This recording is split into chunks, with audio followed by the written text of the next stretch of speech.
Okay. Good evening. I would like to call the regular meeting of the Board of Education for Elk Grove Unified School District to order at 5 p.m. And the board will meet in closed session to address items 1 through 2.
Good evening.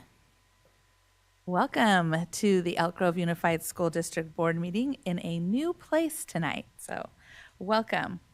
The board has met in closed session and no action was taken. The Board of Education has resumed full in-person board meetings unless remote attendance is permitted pursuant to the California Brown Act. Instead of using the Zoom platform, we'll be using the Cosumnes Community Service District's streaming service. You can access the live stream link from the district's website or directly through the CCSD's website. Today's meeting is being video recorded and will be available on the district's YouTube channel. We do want to recognize and thank the CCSD team for allowing us to use the CCSD facilities while our boardroom is under modernization. The public comment process will shift to in-person while utilizing the temporary live stream platform. We encourage you to attend the meetings and share your feedback with the board. Your active participation is valued and contributes to the decision-making process. During regular board meetings, the public may make public comments on items on the agenda or items not on the agenda. Requests to make public comment will be accepted for an item up until the board president introduces the item. Generally, members of the public will be given 3 minutes to address the board. If there are 15 or more comments on a specific item, the board will reduce individual comment time to 2 minutes each.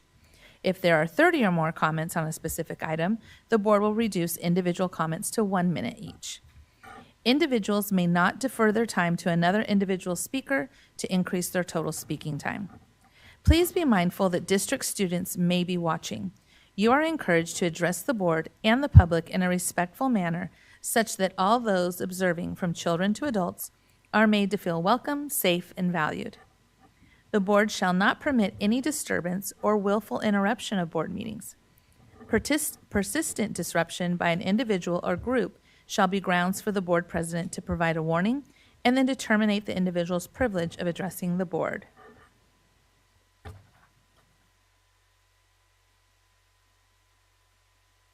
And now I'll read our Elk Grove Unified's land acknowledgement. We acknowledge that the Elk Grove Unified School District administrative facilities and schools occupy the unceded territory of the Miwok, the original people of the skies, land, and waters where we work and learn. The Miwok have cared for these lands since time immemorial. They continue to teach their traditional knowledge that comes from and responds to the needs of the land and people who share it. May our daily lives and work teaching, learning, leadership, and community engagement support the evolving vision of the Miwok for their community and these lands. May we strive to acknowledge the past for the betterment of our future generations. May we look to our tribal partners, the Wilton Rancheria, the descendants of the original people of this land, to assist with the successful education of our community. And now I would like to call up Melissa Clark along with Principal Freeman. Come on up to the stage or to the podium.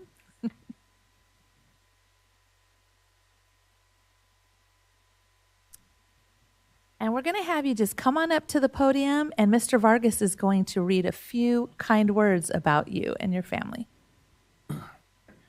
Awesome. James McKee Elementary is honored to recognize the Glippa Clark family as our education partner. This family has been part of the James McKee community for 2 generations. Spencer and Ann Glippa moved to Elk Grove in the summer of 1985. 4 of their 5 children attended and promoted out of James McKee: Francis, Barbara, Michelle, and Melissa. Due to the physical proximity of their family home, it was no question where the next generation would attend elementary school and so begin their era in the fall of 2013. Just like their mother, aunties, and uncle, Brady and Cody promoted from James McKee. Corey, the youngest sibling, currently attends 4th grade. The Glippa Clark family has maintained a close relationship with the school by volunteering, involvement with the PTO, chaperoning field trips, crossing guard support, and donating school supplies. The children have actively participated in school events, including sports, the longtime drill team, and activities on campus. James McKee Elementary recently celebrated their 60-year anniversary, At that event, Mr. Lane shared stories of having Francis in his first class at James McKee and then his nephew Brady in his last class before retirement. Another retired teacher, Mr. Flink, shared pictures and writings from Michelle with the family that had not been seen since before her passing. We are proud to have the Glippa Clark family represent us. They encompass James McKee's core values: practice safety, act responsibly, work hard, and show respect. Please stand.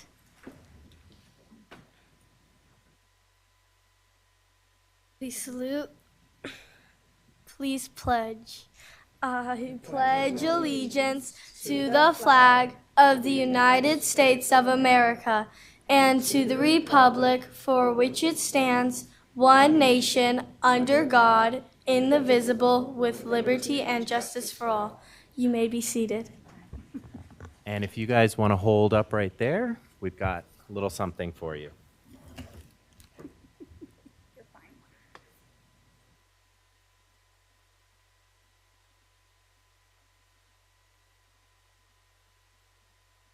Very much. Appreciate it. Thank you. Thank you. Thank you so much.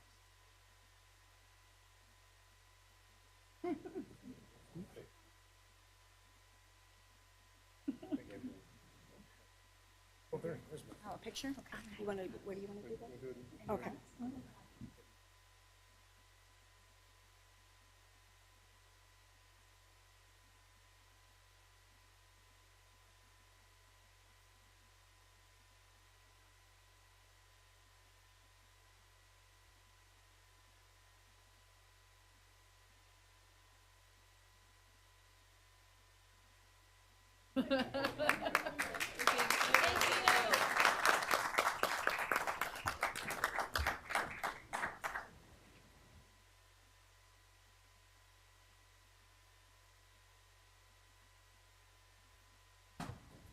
Okay. And now I'd like to call on Mr. Edmiston for our recognition of winter student athletes and coaches, joined by Mr. Forcina.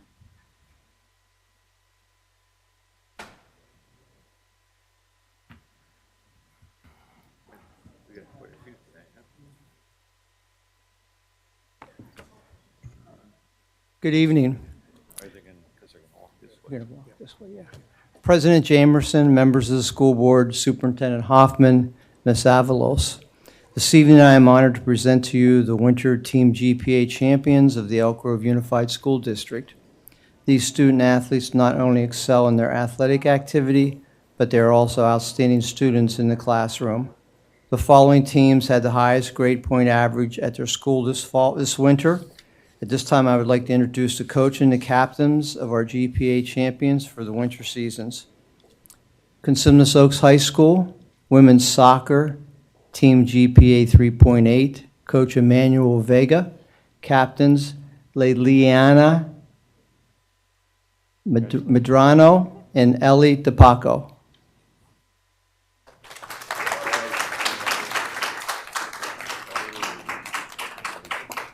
Elk Grove High School women's soccer, team GPA 3.5, Coach Dustin Hogue, captains Camelia Garibaldi and Savannah McGee.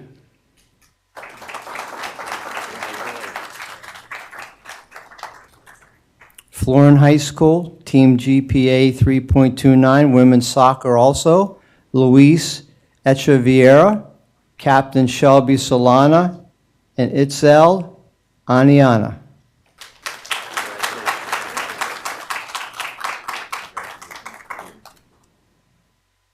Franklin High School, men's basketball, team GPA 3.62, Coach Ken Manfredi, captains Ryan Track and Trayson Manfredi.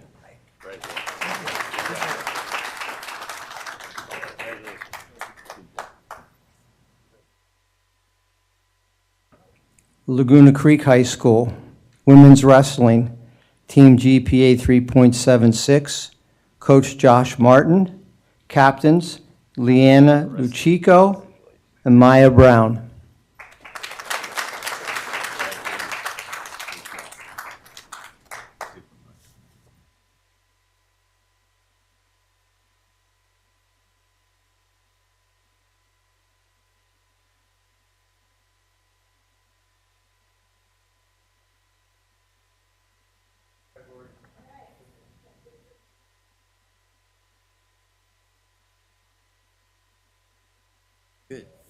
Finally. At the moment, really bad. Oh, man.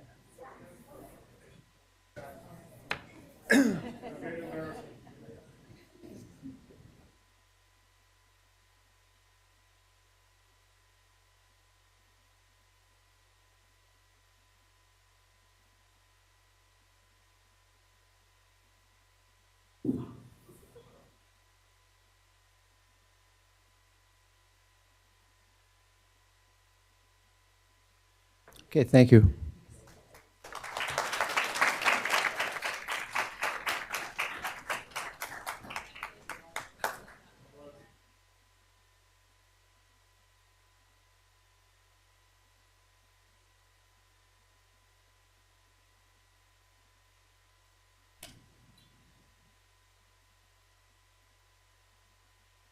Monterey Trail High School. Women's soccer, team GPA 3.5.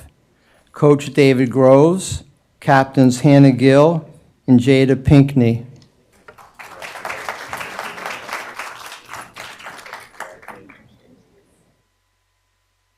Pleasant Grove High School, women's basketball, team GPA 3.59.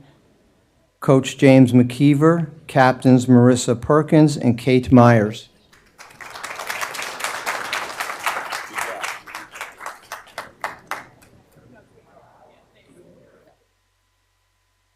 Sheldon High School, women's basketball, team GPA 3.28. Coach Tabitha Wempler and captains Nia DeWong and Charlize Miles.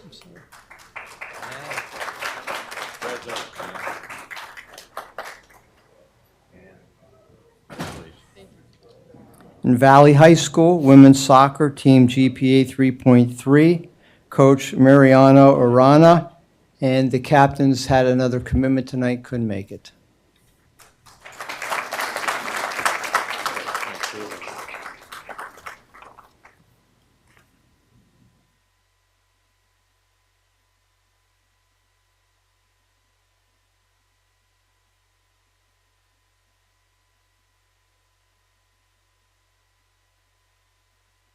Was this the final year?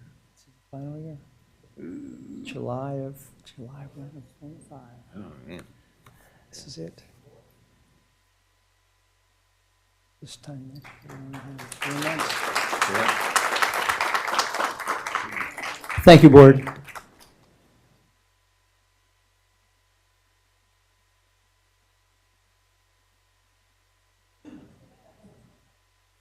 All right, congratulations. I'd now like to call on Angela Rodriguez to come and present for recognition of California Adult Education Week.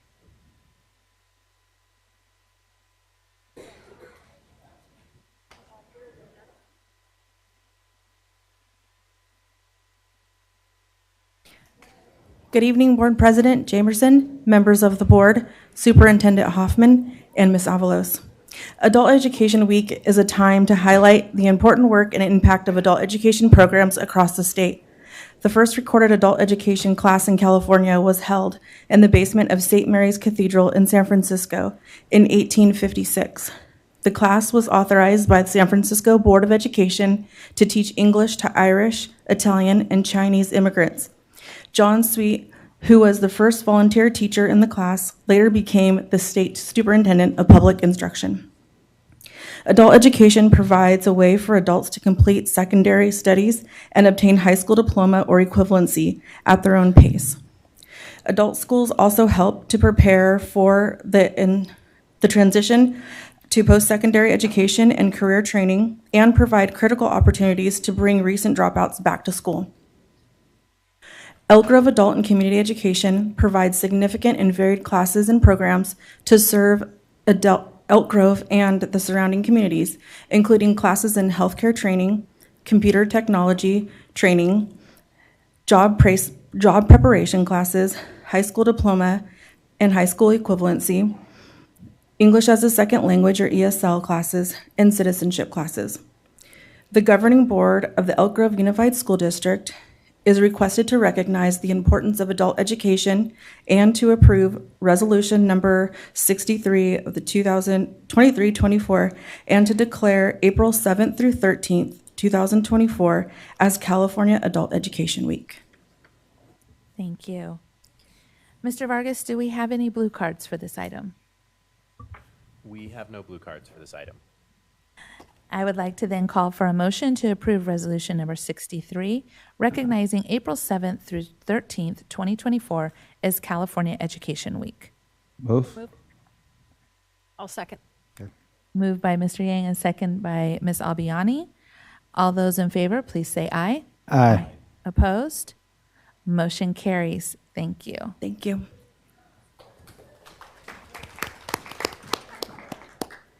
Okay, Mr. Black to present on School Bus Drivers Day. Good evening, Board President, members of the board, Superintendent Hoffman, Ms. Avalos, staff and community members. I'm very excited to be here tonight to talk about school bus drivers. The Board of Education is asked to adopt resolution number 64 for 23-24, designating April 23rd, 2024 as School Bus Drivers Day. School Bus Drivers Day, celebrated annually since 2009, was designated by the State Assembly to recognize and draw attention to school bus drivers for their continued and excellent services to the pupils in California. Annually, on the fourth Tuesday of April, the people of California officially recognize all school bus drivers for their continued and excellent services to the youth of the state. The safety of students rests in the hands of trained school bus drivers for up to 6 or 7 hours each school day, and as such, they expend personal time and energy in their initial training, maintaining the current license, perfecting their driving skills, accruing added knowledge of school bus laws through continuing education classes. School bus drivers also often can face natural and unexpected hazards in the performance of their duties while exhibiting patience and kindness towards pupils, parents, and school staff in the performance of their duties.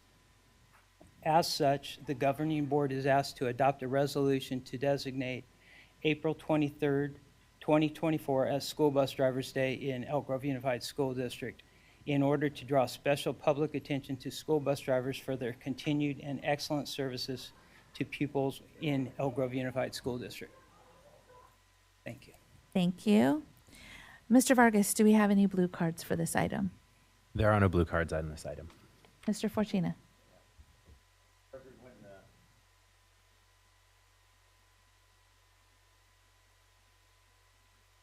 To a microphone.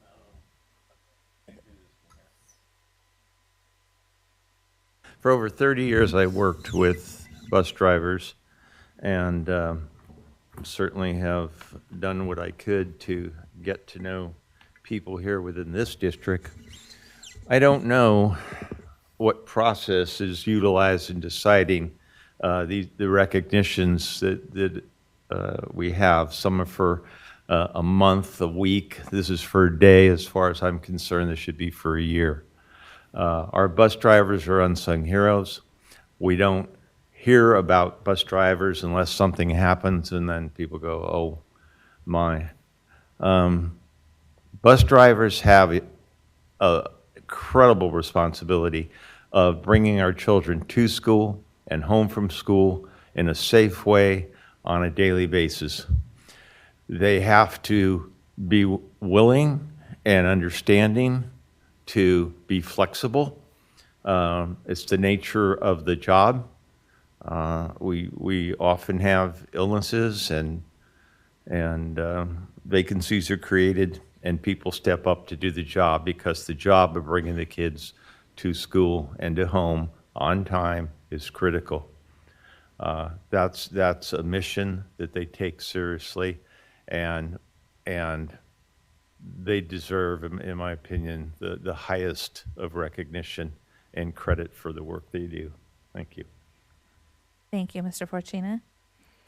I would now like to call for a motion to adopt resolution number 64, designating April 23rd, 2024 as School Bus Drivers Day. I'd like to approve the motion. It's been moved by Mr. Fortuna, seconded by Mr. Perez. All those in favor, please say aye. Aye. Opposed? Motion carries. Thank you very much.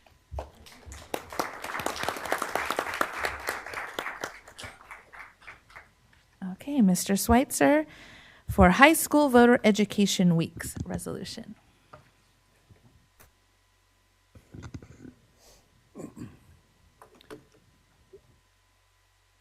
Good evening, Board President Jamerson, members of the board, Superintendent Hoffman, and Ms. Avalos. We're here tonight to share information regarding Voter Education Weeks.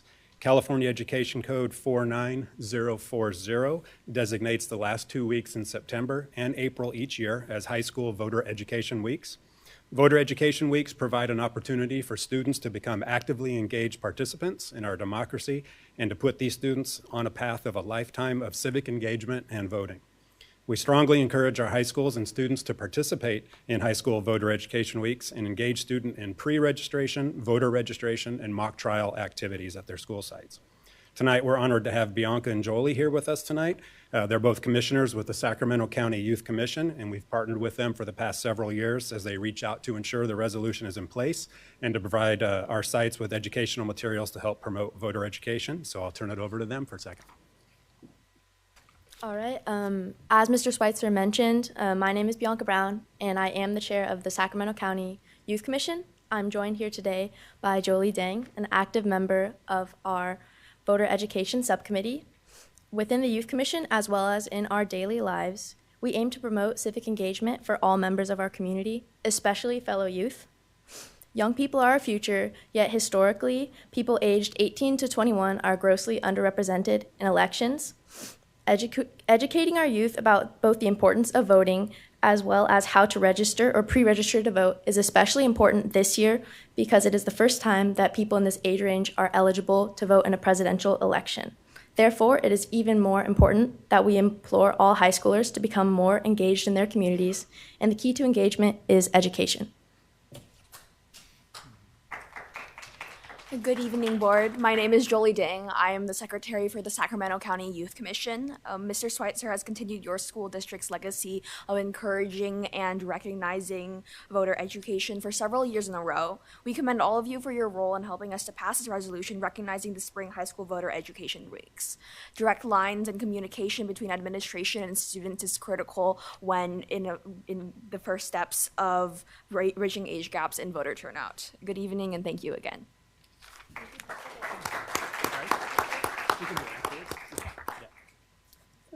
All right, so this evening, the Governing Board of Elk Grove Unified School District is requested to approve Resolution Number 62, 2023-24, and to declare April 15 through 26, 2024 as High School Voter Education Weeks. And if approved, they're asking for a quick picture if we could. Perfect. Mr. Vargas, do we have any blue cards for this item? We have no blue cards on this item. Then I would like to call for a motion to adopt Resolution Number 62, which proclaims the period from April 15th through 26th, 2024, as High School Voter Education Weeks. So moved. Second. It has been moved by Mr. Vargas. I'm going to take the second from Mr. Perez. All those in favor, please say aye. Aye. Opposed? Motion carries. Thank you. With the whole board? Okay. We're going to do a picture.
Okay, next on our agenda is a request for student expulsion. If anyone, does anyone wish to address the board in closed session regarding a student expulsion recommendation? Then I would like to call for a motion to approve the recommendations for student expulsion. I move approval of expulsions. Second. Moved by Mr. Fortuna, seconded by Mr. Vargas. All those in favor, please say aye. Aye. Opposed? Motion carries.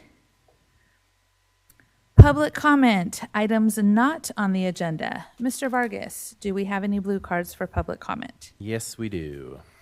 All right, so let's start with Lauren Ritchie, followed by Dr. Jazz Cower.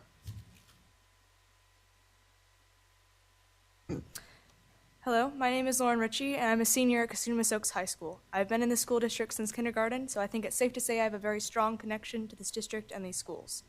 I'm also queer and proud of it. I run my school's Gay Straight Alliance, and I know the importance of having a safe space to express yourself. When I saw multiple articles about Elk Grove parents speaking against having LGBTQ+ school clubs in elementary schools, I knew I had to speak, whether something was relevant on the docket or not. I'm aware this situation has been largely resolved, but I believe my input is still valuable. I'm going to endeavor to be civil, but I hope you can understand my emotion regarding this topic. Now, I'm not here to discuss whether it's okay for a teacher to start this kind of club or whether it has to be a student's choice. I simply want to ask the question of what people are afraid of. If a teacher started a chess club, would parents be up in arms? Do you think people would be staging walkouts and petitioning the school board? I don't think so. Are people afraid of students learning about people who are different from them? Are they afraid they might learn something about themselves? California and this district protects my right to see myself represented in curriculum and at school, and our right to have clubs like GSAs. School should be a safe space to be ourselves. Teachers should never be forced to out their students to their parents in any circumstance or at any age. It is dangerous. I can tell you that I have friends who would be thrown out onto the street if they came out to their parents, who would be dead named and insulted and maybe even harmed if they were outed by their teachers. Elementary school is not too young to learn who you are. I was pretending to have crushes on boys as early as first grade. And if you're worried about kids learning about sex, maybe you should question why you see gay people as inherently sexual. Why should knowing that I exist or allowing a child to explore their own identity be prohibited in schools? I'm tired of sitting by and watching board meetings where parents pretend to have my best interests in mind by attacking my right to read books that are disproportionately written by or about the LGBTQ+ community and people of color, and when they attack a child's ability to have a safe space. The moment you take those spaces away, the moment you force a teacher to out a student to their parents, you destroy the choice and freedom of speech you supposedly stand for. This board makes decisions that impact every student in this district. You serve us in our education, not just our parents. Please respect us, the students, when you make decisions regarding this matter. Thank you.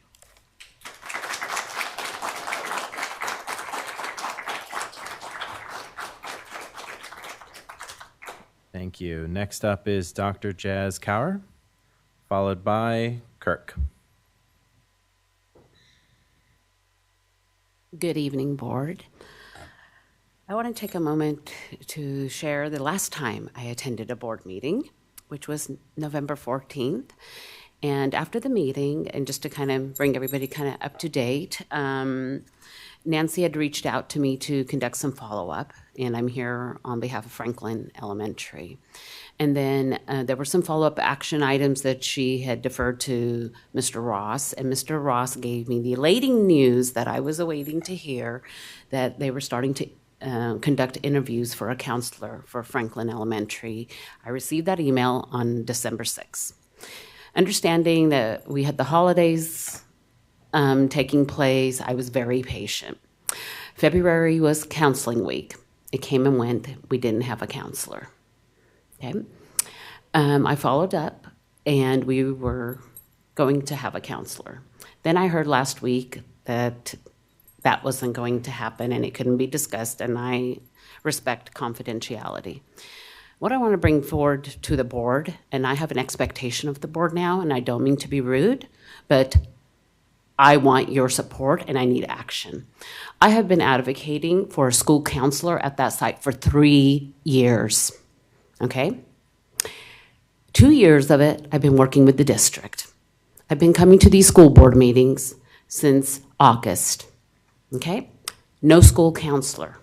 Last week, my son was put in a chokehold. When I found out who the aggressor was, I knew the student through different settings.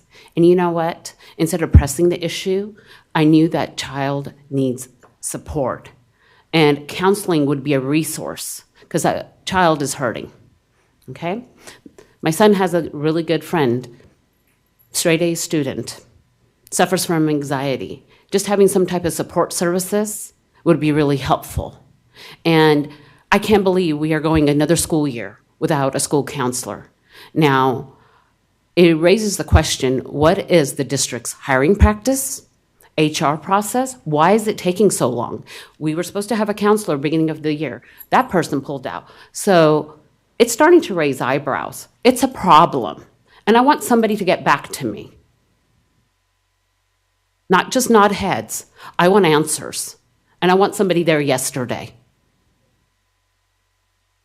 And Gina, I'm looking at you as the president, and I live in your district, but the school is in Nancy's district, okay? Please get back to me. We will have someone contact you. Staff will contact you. Thank you. Thank you. Next up is Kirk, followed by Aaron Phelps.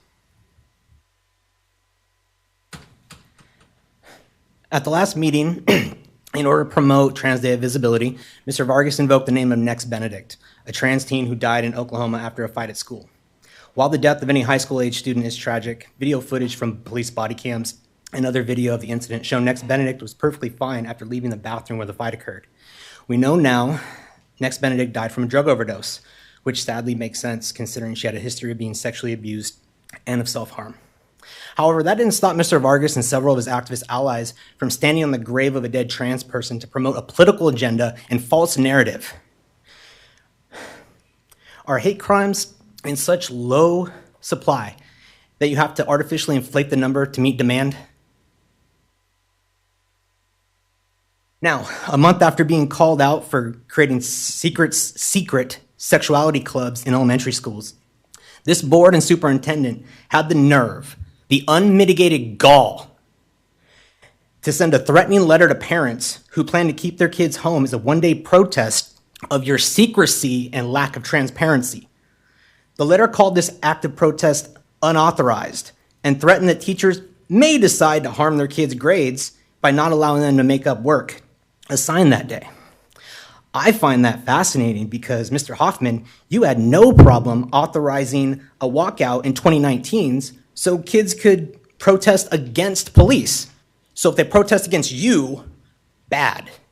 Against some other unnamed boogeyman, totally fine. Mr. Vargas, you're a lawyer. Does the phrase authorize free speech sound oxymoronic? I don't have a law degree. I use small words. It's just moronic. In closing, it's coming up on 1 year since I attended my first board meeting. I didn't like what I saw and heard then. I was hoping you'd all prove the disdain I had for this board walking out that day was unwarranted, and I just happened to come on a bad day. As it turns out, I wasn't disgusted enough. However, it's not too late for y'all to stop doing creepy shit. You could start earning the trust of parents back by eliminating all UBU, Rainbow, and GSA clubs from elementary schools, or at the very least, limiting their access to kids aged 12 and over and require express written consent from parents of every student who attends. If you care about earning my trust, that would be a good start. Thank you. Next up, Aaron Phelps, followed by Heidi. Hello. Good evening. My name is Erin. I'm a proud parent of a third grader in Mr. Bishop's class and a fifth grader in Mr. Rozier's class at Pleasant Grove Elementary. I want to speak to the board today about the UBU Club and what it has meant for my family. We started at Pleasant Grove Elementary School in September of last year. My youngest is neurodivergent and had a hard time making friends at her new school. Last year was very difficult for her socially, and she was frustrated most of the year. This year, we were given the gift of being in Mr. Bishop's class, and her story about school changed. Her grades improved, and socially she was getting a bit better, although she tended to play in the grass alone, searching for ladybugs. Then Pleasant Grove started the UBU Club, and things improved dramatically for her. She went to the UBU Club and came home talking about how much fun she had with this new friend playing that game and this new friend doing art. She talked about it so much that my older daughter went as well. She and her friends played at the UBU Club at lunch and told the same story about how much fun they had. When the club took a pause, they were both upset. But then this mess happened. The day the protesters were outside, neither of my kids could understand why all the fuss over a lunchtime club. As the week went on, the kids started talking on the playground, and both of my kids' anxiety and fear about the safety of the school increased. Now there are police officers on campus and kids talking about death threats to our teachers. Later that week, I received a call from Mr. Bishop saying that he could see my youngest was visibly shaking in class and upset. She passed him a note saying that she was scared that somebody was going to kill him. My oldest started asking questions about school shootings, and was that going to happen, and what does she do if it does? The fear and stress that this is causing our children is horrific, and I can only imagine the damage it is doing to our LGBTQ community at our school. As adults, we need to do better. I want to thank Mr. Bishop and the Pleasant Grove Elementary School for looking out for all of our students at our school and taking active steps to stopping the bullying that's going on campus. This club was made for students like my daughter and so many others that need a little bit of help feeling accepted. I want to end with a note that my oldest wrote from Mr. Bishop. She wrote, "Dear Mr. Bishop, thank you for educating my sister. Out of all of the teachers in the world, you are one of the best. Don't tell Mr. Rozier." Anyways, all of my friends and I support the UBU Club. When I was there, I had so much fun, and I hope the UBU Club starts up again sometime this year. Thank you.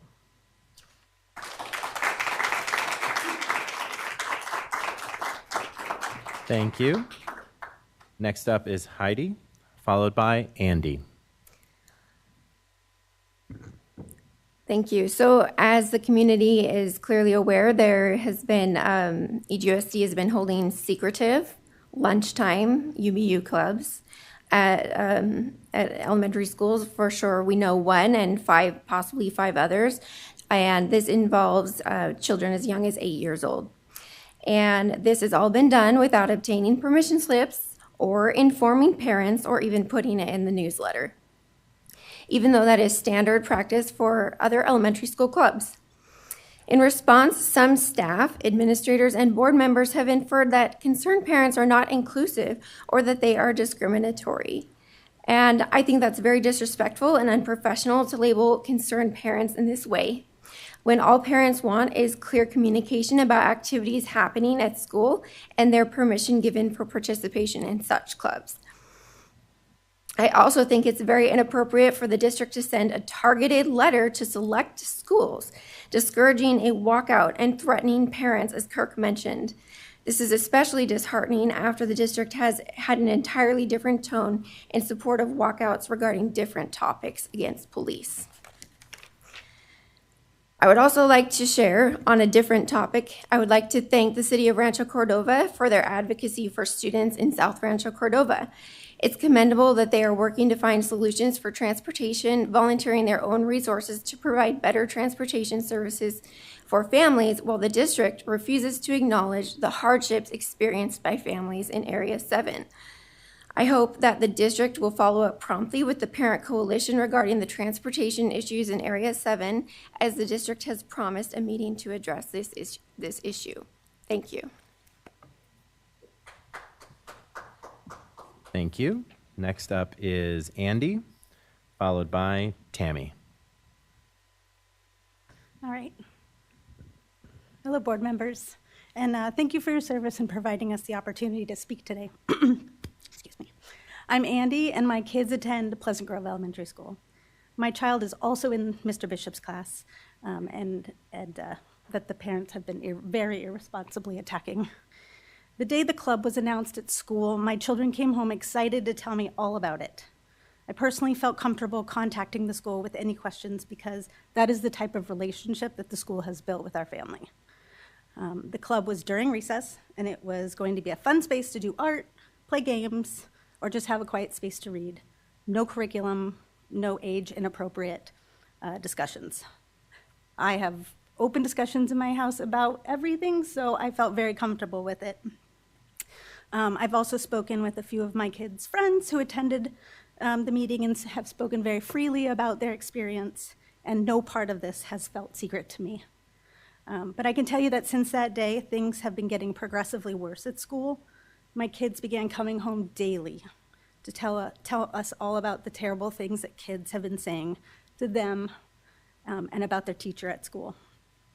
No one can debate the need for transparency, but that does not warrant the irresponsible, unfounded, and inaccurate accusations against our teachers and our school. In my experience, the school and the district have always been forthcoming with their invitations for discussion, and it's something I think that makes our district really sought after. To the parents who are promoting rhetoric, this is our community and our people and our kids, and what you say affects all of us. It was spoken about children's innocence being taken because of the conversation about boys who crush on boys, but I've now been forced to talk to my kids about death threats and the terrible language that is happening at the school. Last week's religious protesters in front of our school holding disgusting signs that our children could read not only distracted from their education, but also was terrifying to them. And to the anonymous group informed parents that stole our private emails and sent us spam, please stop using rhetoric to drum up fear in our community and stop being so cavalier about our school safety. Thank you.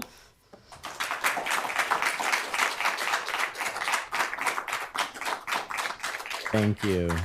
Next up is Tammy, followed by Sam. Good evening. My name is Tammy, and I appreciate you guys hearing me out tonight. I'm here to voice my concern as a parent of an 8-year-old child at Pleasant Grove Elementary School who has enjoyed attending the UBU club. Prior to all of this, when it was suspended, he found it to be a fun, safe space to connect with friends who were accepting of all kinds of people and basically eat lunch, play games, and have a good time. I'm upset by these walkouts and the discriminatory tactics and how they've impacted my child, my 8-year-old who has up until this point loved school. He loves his friends, his teachers, and the community that is over there at Pleasant Grove Elementary School. In the past couple weeks, he has not wanted to go to school. He's been unable to sleep. He's had nightmares. He's been tearful. He's been afraid of somebody hurting him or his teacher or his principal. He's anxious. He's sad. He's confused. And it's forced me to have conversations with him about hate that I have not wanted to have, but have unfortunately been necessary. I also have 2 children who are at Pleasant Grove High School who attended Pleasant Grove Elementary School when they were young, and they are hearing things, and this is upsetting to me as well. My children have told me that kids have come up and been like, oh, your little brother goes to that elementary school where there's a club, they're trying to convert kids and make them gay, and I guess a lot of other things I actually won't even say here that are terrible that my teenage girls have had to field. I'm also here to voice my concern, not just as a parent, but as a professional. I'm a child and adolescent psychiatrist, and I've practiced in the greater Sacramento region for about 17 years now. And it is well known in the medical literature that children who are LGBTQ are at much higher rates of anxiety, of depression, who have much higher rates of seriously considering suicide, self-harming behaviors, and have suicide attempts. We know some of the greatest risks in youth are those who are bullied at their school, those who feel unseen, marginalized at school. And that studies show that simple things like having a supportive, safe space to have lunch where they are seen and heard can make all the difference for their overall mental health, for their functioning at school, and decrease the risk of suicide. So at this point, I really want to ask you guys to to reinstate these support groups and to double down and even create Thank you. more for Your time support is up. for them. Thank you.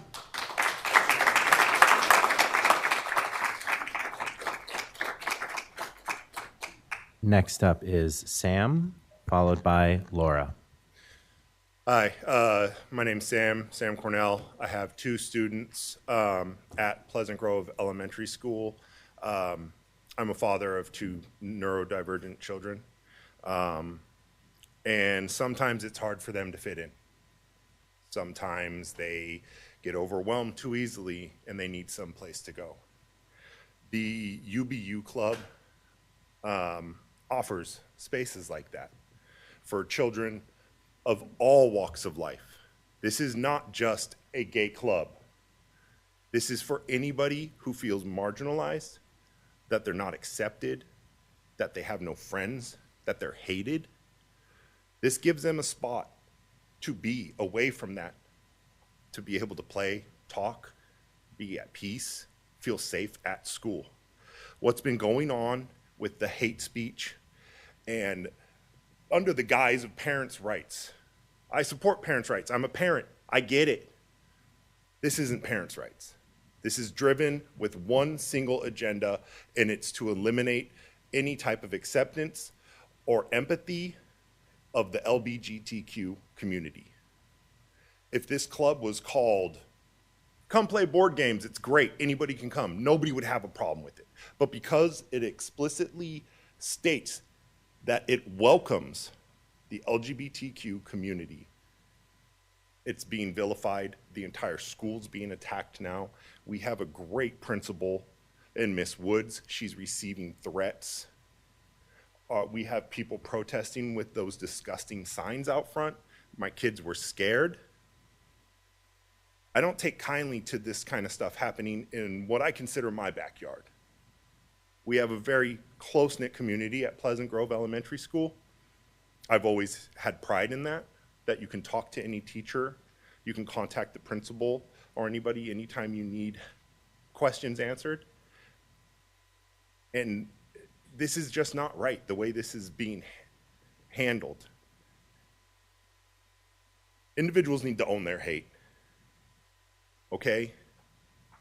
Instead of hiding behind all these different pseudo causes and using that as the excuse to squash the UBU clubs. Please, I implore anybody who's watching or who will be watching this later, own your hate.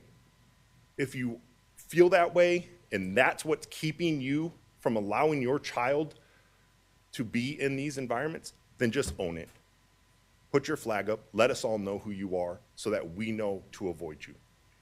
Because it's not welcome. That hate is not welcome here in this district. That's all I have to say.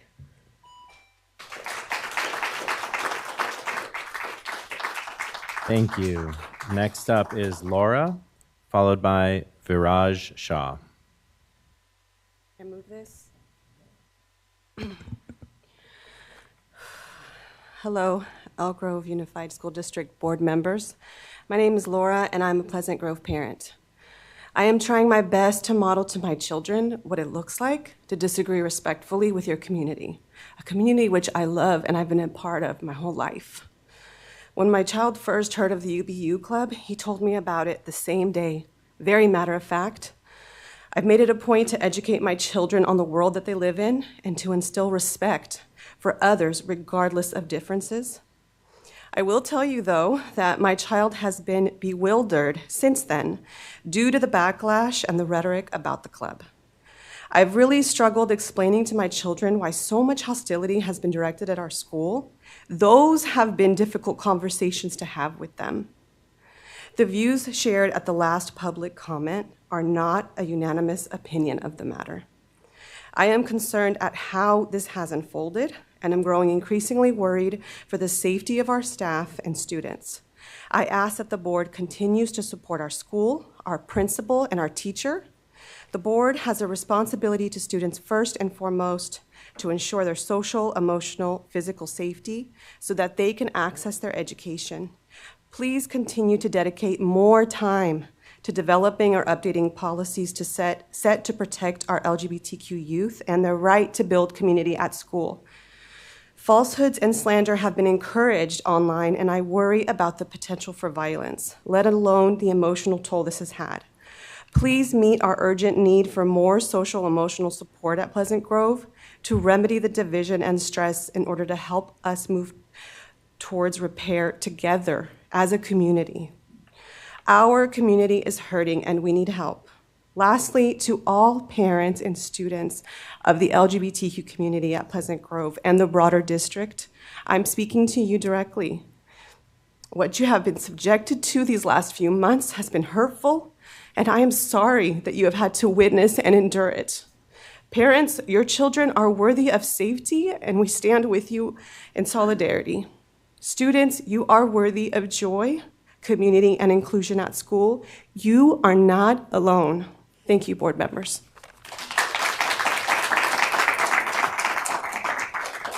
Thank you. Next up is Viraj Shah, followed by Stacy the librarian. Hi, good evening. My name is Viraj Shah. I have one beautiful young man that goes to school there in 5th grade. And we've started there just this past year, and it is a fantastic school. The educators are great. The staff is awesome. The parents are fantastic. That's why this was so shocking how this came to transpire. This was something to be a wholesome process to go ahead and bring kids together. As someone who had been bullied and had made fun of and never felt comfortable as an immigrant to this country, I worked very hard to give my kids a safe space. My son the other day told me he was getting made fun of because he may have liked the color purple or pink. He wanted to go there. He wanted to play games, hang out with his friends. This is not what we're about, man. I work in this town. I'm here about the kids. I'm here to support everyone. This does not feel like Elk Grove that I know, the school that I know, the neighbors and the parents that I know. We're better than this. We are letting people who don't understand things make rash, possibly emotional decisions. And if we are doing this, what are we to tell our children? How are we supposed to lead them? I only hope that we can make this as a learning process for the school, the district, for all of us to grow, so we can empower our children to go ahead and go on to this world and be kind to every one of us, be respectful, be responsible, but most importantly, accountable. I hope those parents who have slandered and said such awful things about the teacher, the principal, and my kids' school feel accountable for what they have said. They have to live with that. I'll have to live with myself. But a lot of the things that are being said and done are not true. Please don't lower the quality of the work that these great teachers do. It's hard enough through pandemic to be there. This is creating essentially a diversion. It's creating a lot of issues within the teacher group. I can't even imagine them having to go back to school and trying to go ahead and deal with these kinds of things.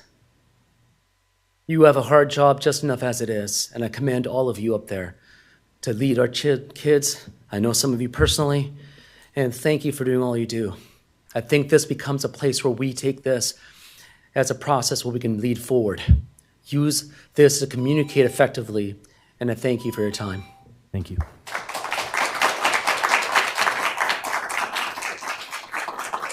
Next up is Stacy the librarian, followed by James Sutter. Oh, there it is. Oh,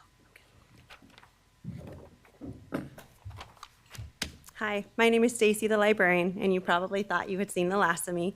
It's been quite a roller coaster regarding libraries in this district for the last couple years, so I wanted to circle back because April is National School Library Month. Woohoo! Thank you. I wanted to come and inform you of just how important libraries are, and if I have time, I'm definitely going to talk about the UBU Club and how amazing it is. Here are some facts and statistics about libraries. Data from more than 34 statewide studies suggest that students tend to earn better on standardized test scores in schools that have, you guessed it, strong library programs. Strong school libraries are also linked to other important indicators of student success, including graduation rates and mastery of academic standards. Students with full-time librarians were almost 3 times more likely than those without librarians to have advanced writing scores. And according to one study, on average, Black and Latino students whose schools had larger library collections versus those who did not more than doubled their percentages of advanced writing scores and cut their risk of below basic writing scores in half. Not too shabby. Research consistently shows that when children have access to good libraries with plenty of good books and with adequate staffing, they read more, and thus they do better on tests. For children of poverty, libraries are typically the only possible source of reading material. Studies also confirm that more access to books and reading material in general results in more independent, self-selected reading. More independent, self-selected reading results in more literacy development. When spending for school libraries rises, better reading scores follow. Now that's math that I like.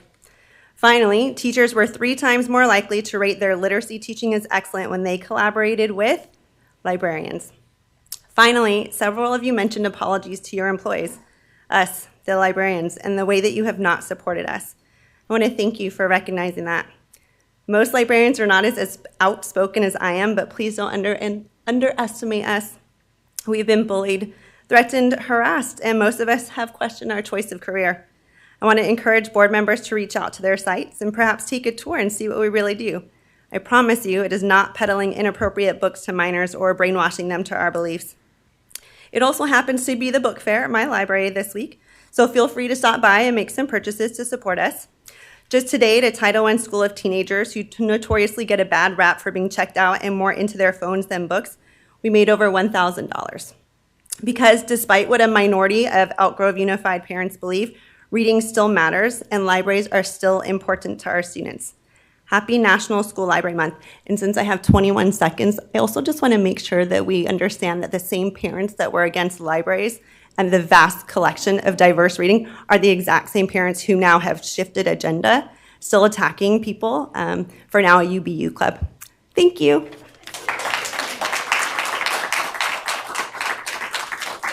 Thank you. And finally, James Sutter. Good evening, board members. My name is James Sutter, president of the Elk Grove Education Association.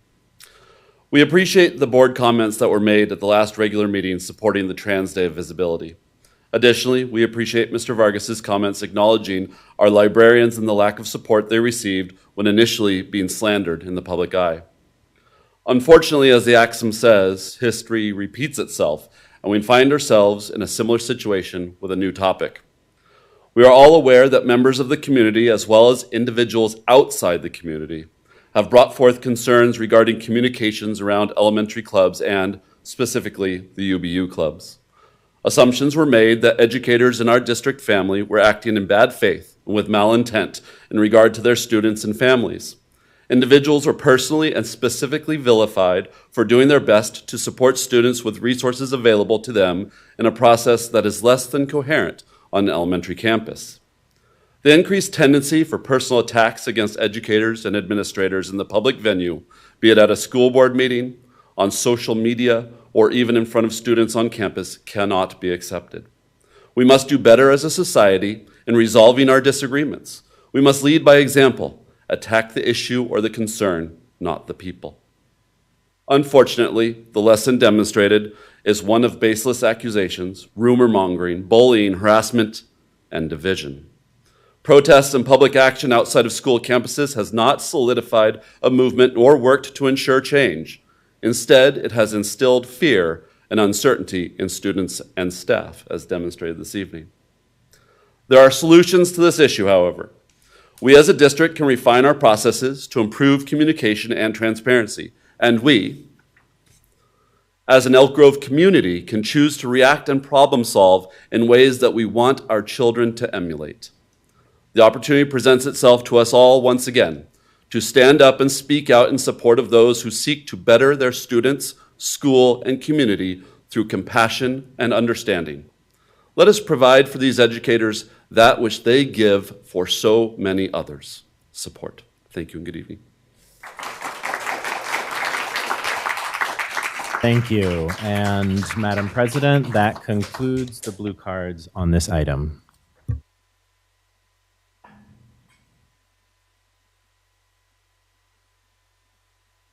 Thank you very much. And I would now like to move to the consent agenda. Mr. Vargas, do we have any blue cards on this item? We have no blue cards on this item. Okay. What items would you like to pull?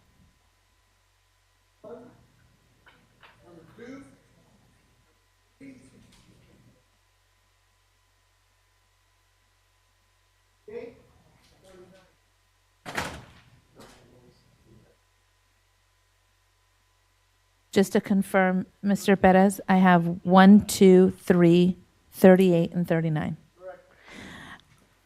I would then like to call for a motion to approve items 4 through 39, excluding 38 and 39. Yeah, through 37. So moved. For 37. Moved by Mr. Vargas and seconded by Ms. Albiani. All those in favor, please say aye. Aye. Aye. Opposed? Motion carries. Mr. Perez.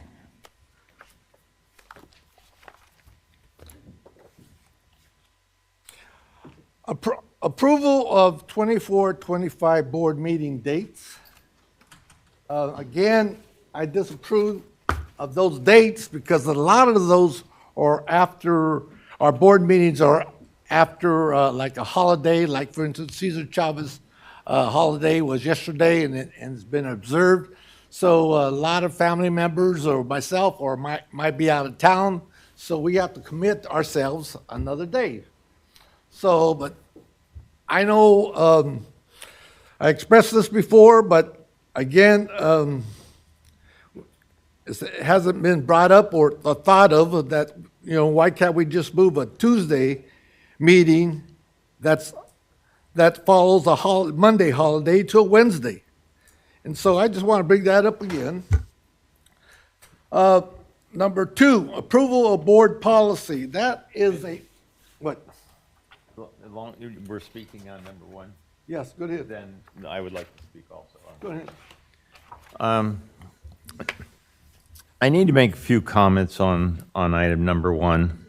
I'm not opposing it, but I do need to make some statements to clarify my vote. I have been troubled for a long time about having special meetings. And the reason why I've been troubled is because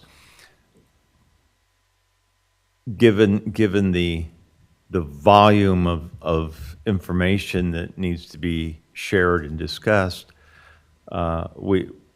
those special meetings have required scheduling, but at the same point in time, the special meetings really work against a lot of the public's ability to come and attend the meeting.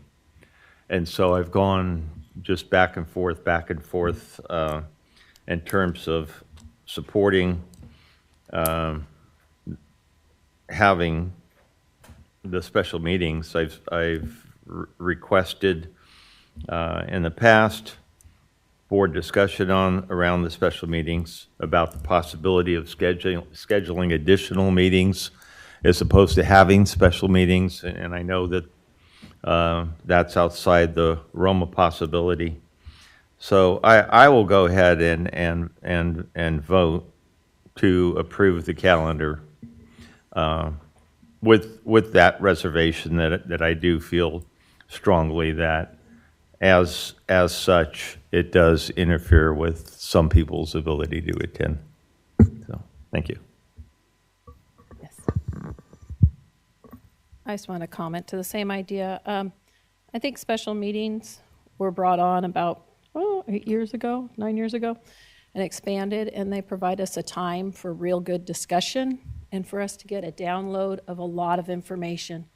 There was a time when they weren't clearly recorded, and we have made that adjustment. So any public who wants to see them It can be recorded. And I believe items like preschool TK was explained, discipline reports are explained, budget is done deeply. It allows our staff to be here during their work hours. So I think they're very important. They provide us information that's needed, and they are recorded and available to the public when they are needed, when they're interested in watching. And I just want to encourage the public. I think as a rule, we don't make decisions. They're an information meeting, they're a workshop meeting. And if you have any concerns, I want to encourage you. All of our emails are on the website. And if you can't come here and speak for 3 minutes, I want to ensure you that we do read every letter sent to. I personally read every letter. I can't testify for everybody, but I really do believe everybody reads every letter sent to us. So please feel free, if you feel like something was talked about and you have a comment, please feel free to reach out to us in that fashion. Mr. Hoffman? Yeah, just very quickly, I appreciate the conversation, and there is no perfect answer to this, and so this is kind of the balance that we've struck. But I will say, one of the things we've tried to be very clear about, as Ms. Albiani said, is we generally don't make decisions. I don't want to say we never do, because we do from time to time, but we generally don't make decisions during the special meetings. They're really information sessions, and there's always another time before the board takes action on a given item for the public to actually be in a meeting. So it is that balance, and I appreciate all the conversation around this, but this is the best we've put together to this point. Thank you. Okay, number 3 is approval of minutes. I was on the public website for our agenda, and I did not see the minutes of the last meetings on the website for the public, so I'm very concerned about that. No minutes on the website of Elk Grove Unified School District. They get posted once they've been brought to the board for approval. The ones that aren't there yet haven't been given to the board yet for approval. They will be soon. So on item number 3, what's approval of minutes are we approving today in the consent items? Is it last week's and the weeks before? There's no documentation of what dates of the meetings. So that's the issue I'm concerned about, and people have been asking me about this. And so I want to bring it to the general public that, you need to call the superintendent or board members to have those minutes on our agenda. Mr. Perez, it literally says in the recommended motion, the board is asked to approve the minutes from the special board meeting that was held on March 19th, 2024. Well, I'm looking at this one right here, and right here it doesn't have any dates. So that's what I'm saying. You might have one like that. I have a different one. That's because you're not using the online posted agenda. Okay, so the other item I want to bring to your attention is 38. Ooh, hold on here. Oh, number 2.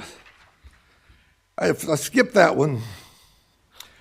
Approval of the board policy. That policy I was looking at, I printed it out in this format.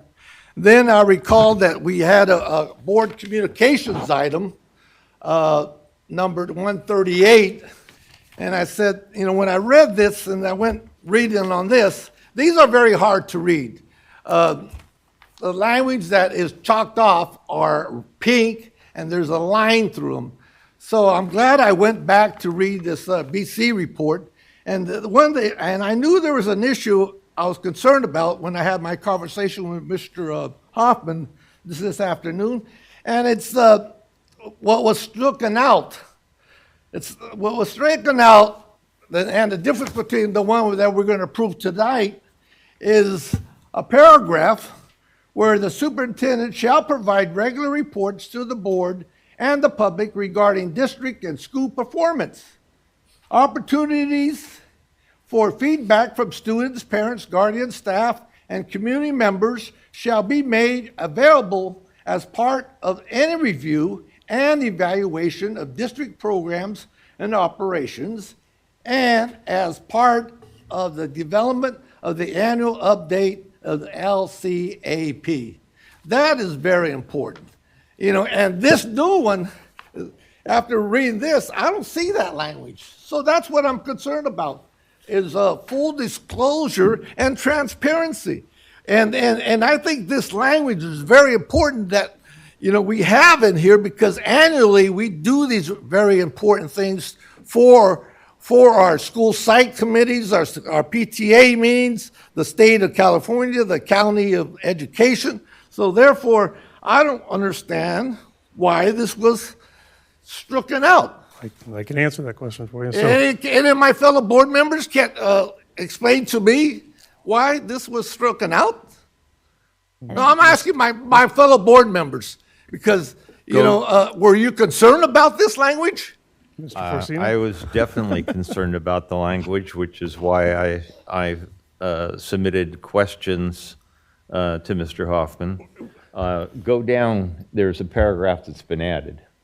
And the added paragraph was proposed by Cabinet, and based on that, even though I was uncomfortable with the striking of the original language, we still have the opportunity to have those reports. They just, if anything, the only thing that's really been stricken is the word periodic, and I do feel that we get information on more than a regular basis. Certainly, Mr. Cerruti is well aware of the fact that I read all of those fairly thoroughly. And and with respect to this particular policy, the changes are really covered with additional language. We also get the annual reports for LCAP, and a matter of fact, we get annual reports as a requirement, but if you'll recall, we get periodic reports. We get them throughout the year. We get updates. So those are on the agenda. People can read them. People have an opportunity to speak publicly or via Zoom.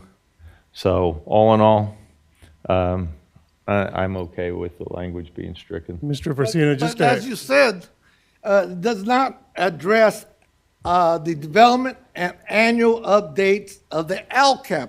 The LCAP is very important to our district, and that is not mentioned in that green paragraph. So, in the green paragraph, Mr. Perez, so the LCAP information is actually there in the policy still.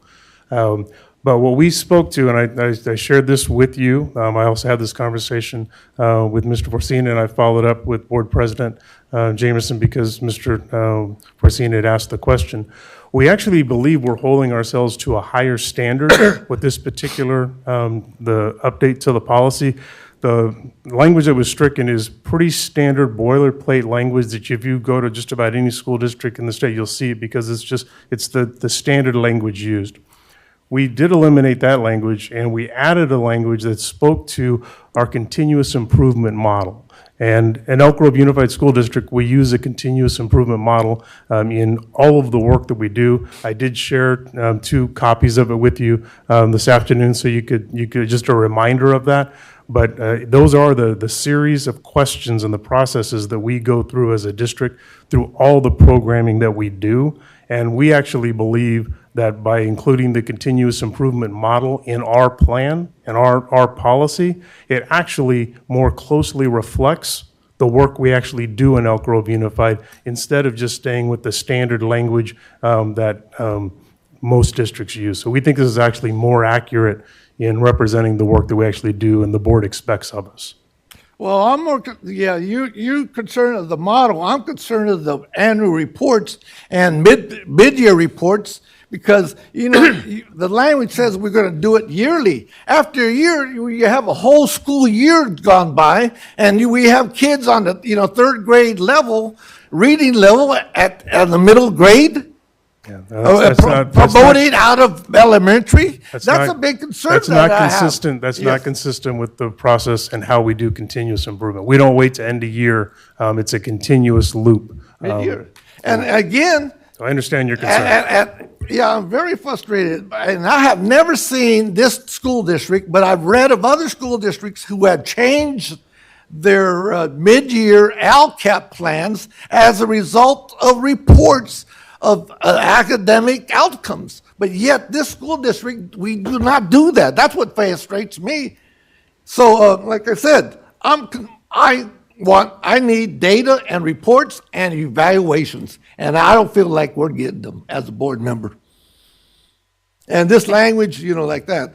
And another issue I'm very concerned about is that green paragraph. The district shall accept technical assistance from who? The county or the Department of Education or a contractor, consultant in education? Depends on the situation. What? Depends on the situation. Exactly. So that tells me, as a board member, I could seek consultation. No, this is district staff work. This isn't what individual board members do. This is staff work. It says the district. Is the board the district, part of the district? Yes or no? An individual board member is not the district, no. So what can the district accept from the Department of Education on educational outcomes of Area 1 and Area 3 students that are falling behind? You don't have no idea. I have no idea what you're talking about right now. Mr. Perez? Yes. Remember, we have to I'm stick talking about the low achievement. Okay, that is not on the consent agenda? We're talking about outcomes, educational outcomes, Okay, it's and not meant reports for a discussion. that I received. We are state talking about the reports the that states handbook. that Area 1, Area 3 are the lowest performing areas in our district, and we have not done anything about this. That is not true. I don't feel we have. I understand what you feel. That is not true. Feel frustrated. Okay. Mr. Perez, you had for number 38, please. Moving on, number 38.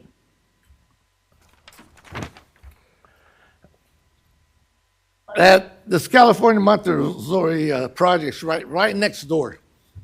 That report is approximately 100 pages, 90 plus. And that's a very important report. And I'm not sure how many people on this board have actually read it, but this is the report. Every elementary should have one. And this is the first one that has been given to us. Each of our schools has a comprehensive safety plan that we Right. bring to you every year. Hold on, I'm reporting. We bring you the Yes, plans but every year. you This have is the not- Montessori school Yes. that operates Yes. within our boundaries. Okay. So they're required to send us a copy of their report. So that's what they've done. Right. But each of our schools does a safety plan every year. Okay. And the board approves them. I like You've a approved workshop them on multiple that. years. I like a workshop on that, please. Well, you can talk to your board president about that. It's really hard to look at 100 pages on the web. So I'm requesting to have that printed out for all board members if they would like to have I one. do not need that printed. Okay, I would like to have one and review it. 39, Golden One Center contract for 2024 high school graduation. That printout is only 1 page. Usually we get 60-page, 30-page contract report. This year we only received 2-page contract language. So I do not know if the Kings go on further in the standings in the playoffs. What's the alternative location where we might have Sutter Health approximately, Park. hold on, Sutter Health approximately a Park. graduation ceremony. Sutter Health I do Park. not know that. I do not know that is written in the contract because of the lack of information. The back of 2 pages. The backup Yeah. plan. The backup plan. don't need Well, to we yell. don't know Sutter- that. You don't know that. Well, why I know you didn't that. print it out? Why are you getting lazy? Mr. and Perez, not Mr. giving us Perez, the whole contract? Mr. Perez, can you please lower your Okay. voice? Let's just talk. Okay. Lower your voice, please. Why didn't we receive the whole contract instead of receiving 2 pages? If you would have given me a contract, I wouldn't have asked the question. Thank you. Thank you. If I might interject, within the communication we received, there's a statement that the use of Sutter Health Park will be utilized in the event that the Sacramento Kings make the playoffs. It's a matter of reading third round, I think. the entire document. I don't personally think we have to be concerned about that issue, however. Go Warriors. I would like to call for a motion to approve consent addendums items 1, 2, 3, 38, and 39. So moved. Second. It's been moved by Mr. Vargas and seconded by Mr. Yang to approve those motions. All those in favor of the motion, say aye. Aye. Opposed? Motion carries. Okay. Bargaining units. Do we have any bargaining units that would like to address the board this evening? Come on now. Hello, my name is Diane Campbell. I am president of AFSCME Local 258, one of the classified bargaining units here. I kind of joke around that we're everybody but teachers, bus drivers, and the paraeducators. I mean, there's other positions that we don't represent, but AFSCME, we have the majority of them. I was fortunate enough to attend the last board workshop. And we had discussed, there were some budget items that were discussed, as well as the facilities master plan. And when it comes to the facilities master plan, I just want to remind the school board about some different things as we're looking forward. I mean, it's wonderful that the boardroom is being modernized right now, and we have this lovely venue to come to continue our meetings. And you have a projected end date of November. However, I have members that are in payroll that have been in temporary stations for over 2 years. And I do believe that you have received emails from our business agent, Jeremiah Miller, as well as the payroll staff, to include their supervisors and managers. The payroll currently is still in 3 different locations. I have 2 people and some substitutes up in my area. I think there's some others that are in a conference room, and then in the regular payroll department. We also have people in HR. I don't think they're my people necessarily, but they're also working in a conference room. For long term, I know some of this started because of COVID, but it's now become the norm 2 years later. There was in the facilities master plan at one point, there was talk about maybe let's look, since we can't remodel the Trig Center to accommodate the people that we need, maybe we would look at, the district would look at building another building, an annex back in the back parking lot. That is now put on pause. Actually, I think it's been more than pause. I'm not quite sure it's happening at all with any future. I could be wrong, but that's very concerning because once again, we will be back in our boardroom in November. My AFSCME people will still be separated from their supervisors. I mean, and it's even as trivial when we're talking about our morale study. We had our Employee of the Year pictures up outside of the boardroom. They were 2 to 3 years old.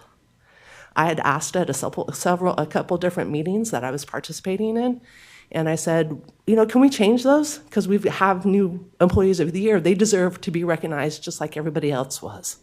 At one point, the response that was given back to me after asking about it was, oh, well, we're going to remodel the boardroom anyway, so it's not going to really matter. I'm like, okay, that's fantastic, I guess. We're getting a new boardroom, but what about the people that deserve to be recognized, especially when we spent so much time on a morale study? I said, so my reply to that was, okay, but the school board has their pictures. Less than 2 weeks later, Employee of the Year was up. And so they, even though they are down now because of the remodel, but those for the current year were able to be up there for probably about 6 or 7 months, so they got to be appreciated.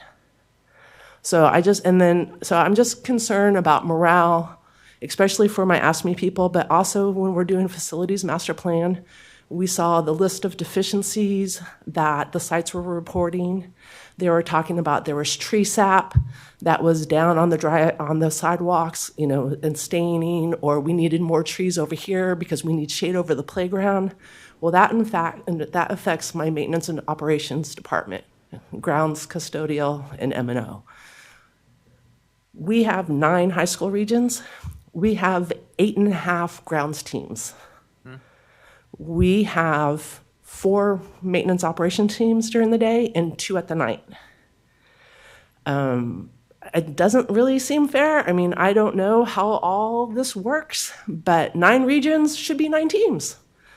Especially, when we are talking about the upkeep of the district. We're building new schools. We have MEWOC. We have other schools that we're planning for 2026, 2031. But there's been no discussion about how are we going to add FTE of the classified positions. When you open a new school, you have the FTE already accounted for your teachers, for your office staff, for your custodial staff. But what about grounds? What about maintenance? What about warehouse? They're delivering the textbooks. They're delivering the supplies. It's the same 5 or 6 people. Since the great layoff recession, there's even F&S positions that were cut down to 7 hours and haven't got that 8th hour back. So when we're having this discussion and we have our ESSER funds are expiring in 2026 and we're trying to figure out what programs we need to keep, what bodies we need to keep, let's think about our future, and our future is the classified. We truly are your backbones. But I don't know what the magic number is of FTE, of how big your square footage needs to be, how big your student population needs to be, because I also have school office technicians that are working 4 hours and they're overwhelmed. They're looking for 6 hours. They're looking for 8 hours. Sometimes the principals are even in support of it, but there's got to be a magic formula about, you don't qualify for it because you don't have enough of a student population. I've asked, Richard Padilla, my vice president, has asked, what is this magic formula? What are we talking about? I can't get an answer. But I know that with the morale, the overtime, especially if you talked to our payroll staff, there's overtime 12 months out of the year for that department. It's like 16 AFSCME people plus supervisors that do the payroll for the entire district. And I understand we're getting a new system. I get that, and I appreciate that because we're going to go electronic. But talk about burnout when there's overtime every single month, almost daily, because I work with 2 of them in my department. I'm upstairs, not anywhere near payroll, but I've got payroll people in my office because they're separated. So as we're moving forward, I'd appreciate some consideration about the space, about having temporary locations. We're here till November, but my payroll people don't have a date. My maintenance and operation teams, my grounds team are overworked. Can I talk here? Yeah. We have fantastic displays, and the new schools are built, and it's the architect's vision. But when you have cutouts of leaves or different garden areas and stuff like that, it could possibly make it a little bit harder to mow. But not all of that's taken into thought. Our playgrounds out there are in need of repair. We need safe places for the kids. Our maintenance teams are being pulled off for other activities, so we can't even have proper safe playgrounds for our children. Again, if we have our staffing, then we can get all of the work done. But as we're moving forward, we really need to think about FTE.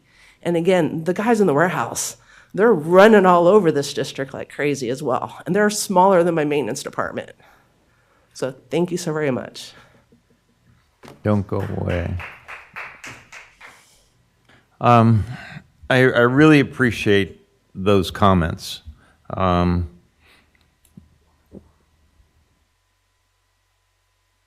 What you question with respect to ratios is something that I have been questioning for years. And tonight, per your request, I forgot to bring the document that I do have that deals with custodial square footages. Mr. Persina, I just want to. I know, but the comments aren't on the agenda, so we just got to be careful responding to comments because it's not an agendized item. We have to be careful. But she was talking ratio. No, right, but they're comments from one of our labor partners, but the topic itself isn't agenda, so it's an opportunity for them to share information, and we need to follow up and follow. But if we get into a conversation or a discussion on a topic brought up, it's similar to public comment, except we carve out a special place in the meeting for our labor partners to be able to share things that are on their minds. But we got to be careful engaging in the topic in a meeting when it's not agendized. Well, then, if I say something I shouldn't, you can jump in. You're already kind of there. I'm already kind of there. I am more than willing to have an offline conversation with anybody if they want to. I think most of you know how to get in touch with me. If not, before we leave the meeting tonight, you will have my personal cell phone number. That's a better, and then we can follow up. Yeah, we can definitely follow up. I've made note of each of the items that you've brought up so that we can get those answers to you and to your team. I know it's frustrating. Does that mean that were we to adjust our handbook, that would indicate our ability to have discussion with labor partners, that we could then have discussion with labor partners? You can't have discussions, it doesn't matter who it's with regards to items that aren't on the agenda. Because the whole concept of the topic being on the agenda is if there's members of the public that would want to share their perspectives on that topic, they didn't know it was going to be discussed. So that's the whole concept of the Brown Act and the challenge of being able to list what the board is going to talk about, what they're going to discuss, and what they're actually going to take action on, and making distinctions between that.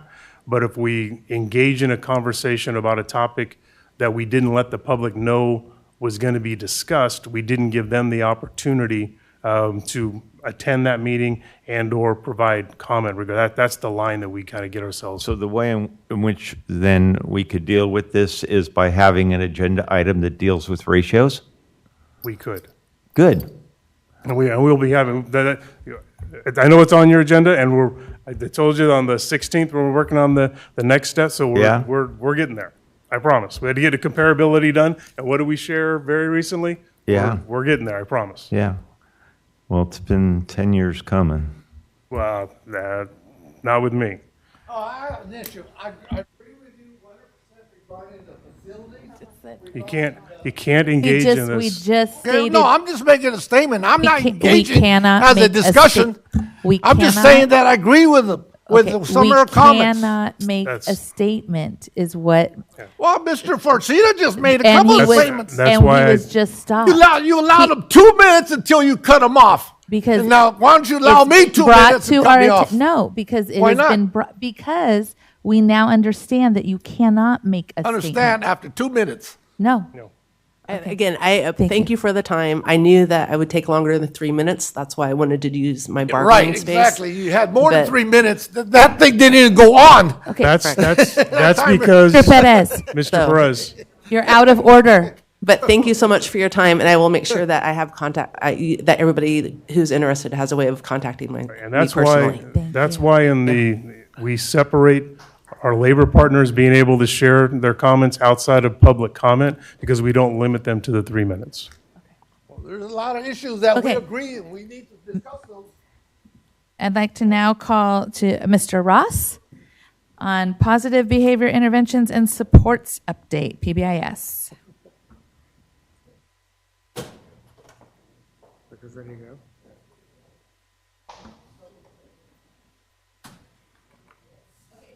I'm sorry. I'm getting nudged that we need like a 5-minute break, if that's okay. That's perfect, because I need a 5-minute break. Okay, thank you. We will reconvene at 7:40.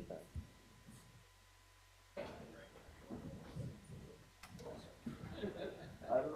I know, thanks for the conversation. I appreciate it. I'm gonna let you guys go. We just go all over the place.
Mr. Fortuna, can we have you come back to the dais?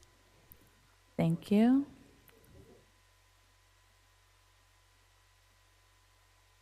Okay, I'd like to go ahead and get started and reconvene. Mr. Ross, take it away. Good evening, Board President Jamerson, members of the board, Mr. Hoffman and Ms. Avalos. Thank you for having me here tonight to talk about positive behavioral interventions and supports, or what we know as PBIS. And so I'm going to go ahead and get started. So you're all familiar with our EGUSD learning vision and our district goals. PBIS most aligns itself really in the wellness goal. With all students will learn in an equitable, culturally responsive, physically and emotionally healthy and safe environment. But since it is also a part of our MTSS framework, it does touch on all of our goals, right? Because it does support every student in the district globally and universally, but it also helps individual supports for students as well. So it does touch on each of those goals. The presentation format tonight, so I'll talk about what is PBIS, why is PBIS an integral part of education, then the how has EGUSD implemented PBIS interventions and supports over the years, and then finally, what is the confirmed progress? Can you hear me okay? I can't hear myself, so okay. All right. So, what is positive behavior interventions, some PBIS? So, it is a school-wide system. It's an approach aimed at establishing that positive student culture, right? So it embraces everybody, welcomes everybody into that. But at the same time, it also provides individual supports when necessary. So that universal piece, and then also that targeted and strategic piece that comes into play, with the purpose of creating that safe and effective learning environment for all of our students. It does that through teaching. It teaches students appropriate behaviors, and I'll get into that a little bit more about expectations, and it gives them that support along the way to sustain that positive behavior. It also is a consistent process, and lots of procedures and processes are involved to help manage misbehavior. Well, again, providing that proactive supports and teaching appropriate behaviors and then finding those replacement behaviors for students. It really is that, if you're going to sum it up, the foundation or the vital support for creating conditions for thriving and conditions for changing behavior, because changing behavior is not easy. In the past, you have also received reports related to the multi-tiered system of support, MTSS. I provided you a report on MTSS, and then there was the instructional framework support, which is part of the MTSS framework. Recently, you received a report from Ms. Thomas on SEL and the framework from Castle. And then tonight, we're here to talk about PBIS and the framework and how it supports behavior as part of the overall MTSS framework model. So if you were to go on a school campus, there are some things you should see that are related to PBIS. There's a lot of behind-the-scenes things, but you should be seeing some things when you walk onto a campus. If you walk onto a campus at a specific time of year, usually at the beginning of the year, maybe a transitional period, kids are coming back from a holiday or break or whatnot, the school might be doing a PBIS kickoff, right? And so that means at the beginning of the year, it's really getting the whole school involved in understanding what PBIS is, what our school-wide expectations are, how our acknowledgement system works, what those expectations look like around the campus, so not just in the classroom, but in the hallways, in the cafeteria, in the office, during assemblies, and those types of things. So it's almost like a celebration. Speaking of celebrations, you also might see celebrations during the year, recognition celebrations, so when we're acknowledging students for meeting those expectations. And then you also would probably see students and our adults passing out tickets or recognizing students for meeting those expectations. And there's some on your presentation right there, some samples of what those tickets look like. And then the be respectful, be responsible, be safe is also one of the school-wide expectation that we see at some of our school sites. So as I said, I'm going to spend a little bit more time talking about behavioral expectations and the acknowledgement system because they really are foundational to a strong Tier 1 PBIS. So behavioral expectations, what are behavioral expectations? I'll talk a little bit about that, why they are important, and then how we teach those behavior expectations.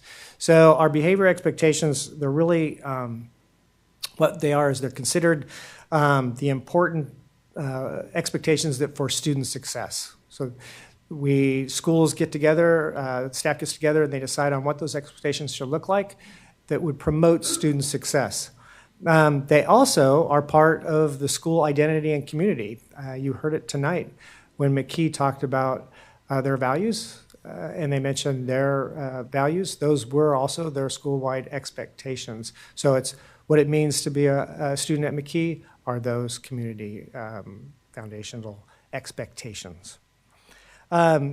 When schools get together and they identify those expectations, we do ask that they stick to 3 to 5 expectations, not go too far down the road with too many of them so that the kids know what they can follow and understand. And then we also ask that they post those around the campus. As I mentioned before, they should be posted in the classroom, in the hallways, in our cafeterias, in the office, and in assemblies. So why is it important that we have school-wide expectations?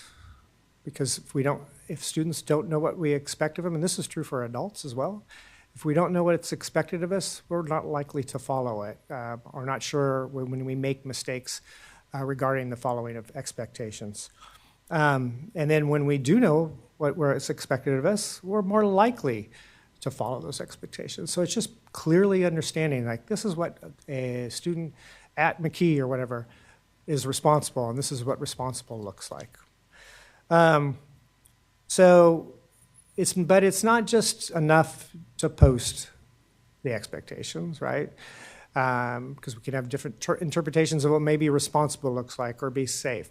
So it is important that we teach those expectations ongoing, because learning about behavior, learning about expectations is not any different than learning to read, right?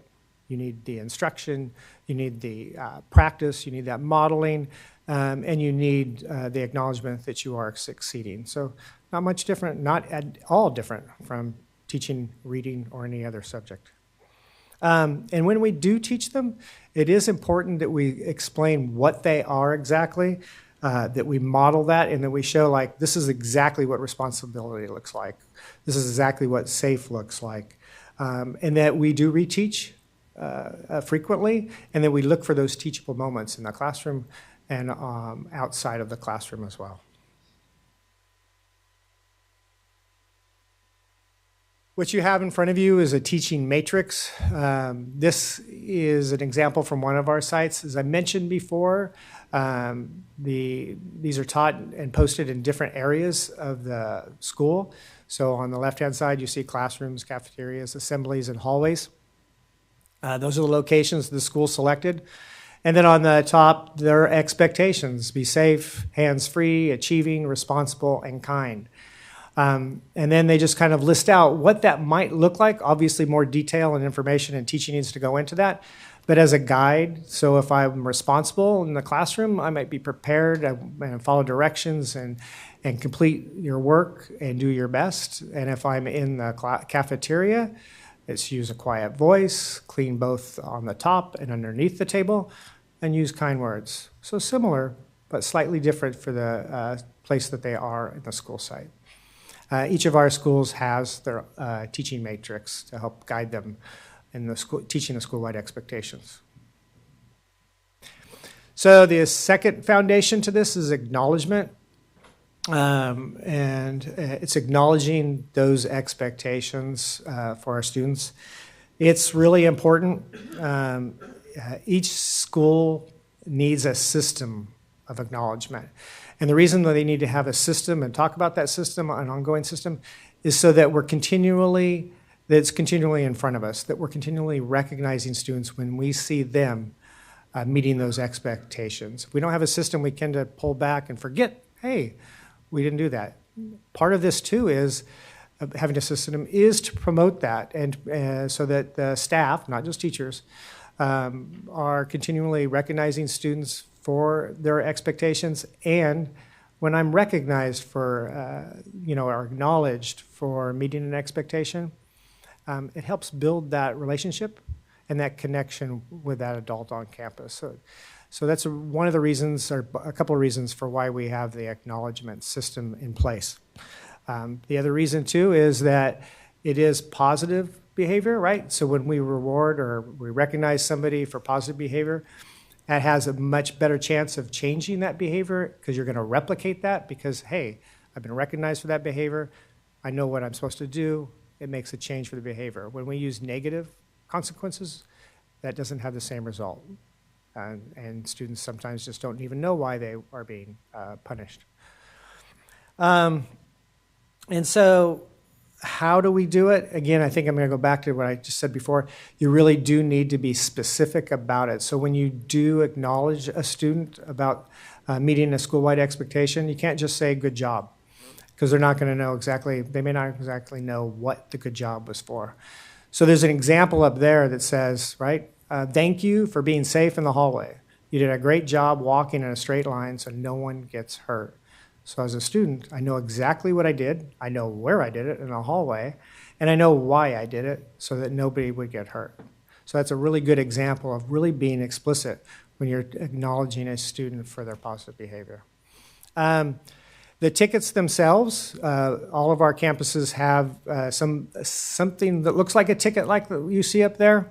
And I can tell you that when they get the tickets, students, and this works for a high school, because I was a high school principal, and I saw these tickets in their binders, they keep them. I saw one student who actually laminated his and put a ring around it on his binder.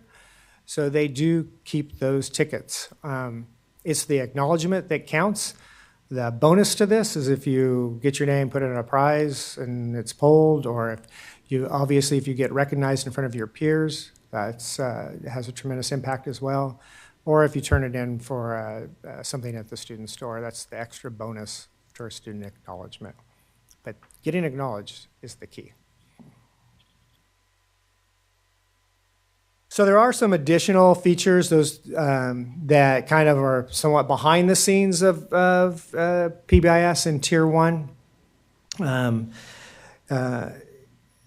They help, again, these things are the ones that help foster that change.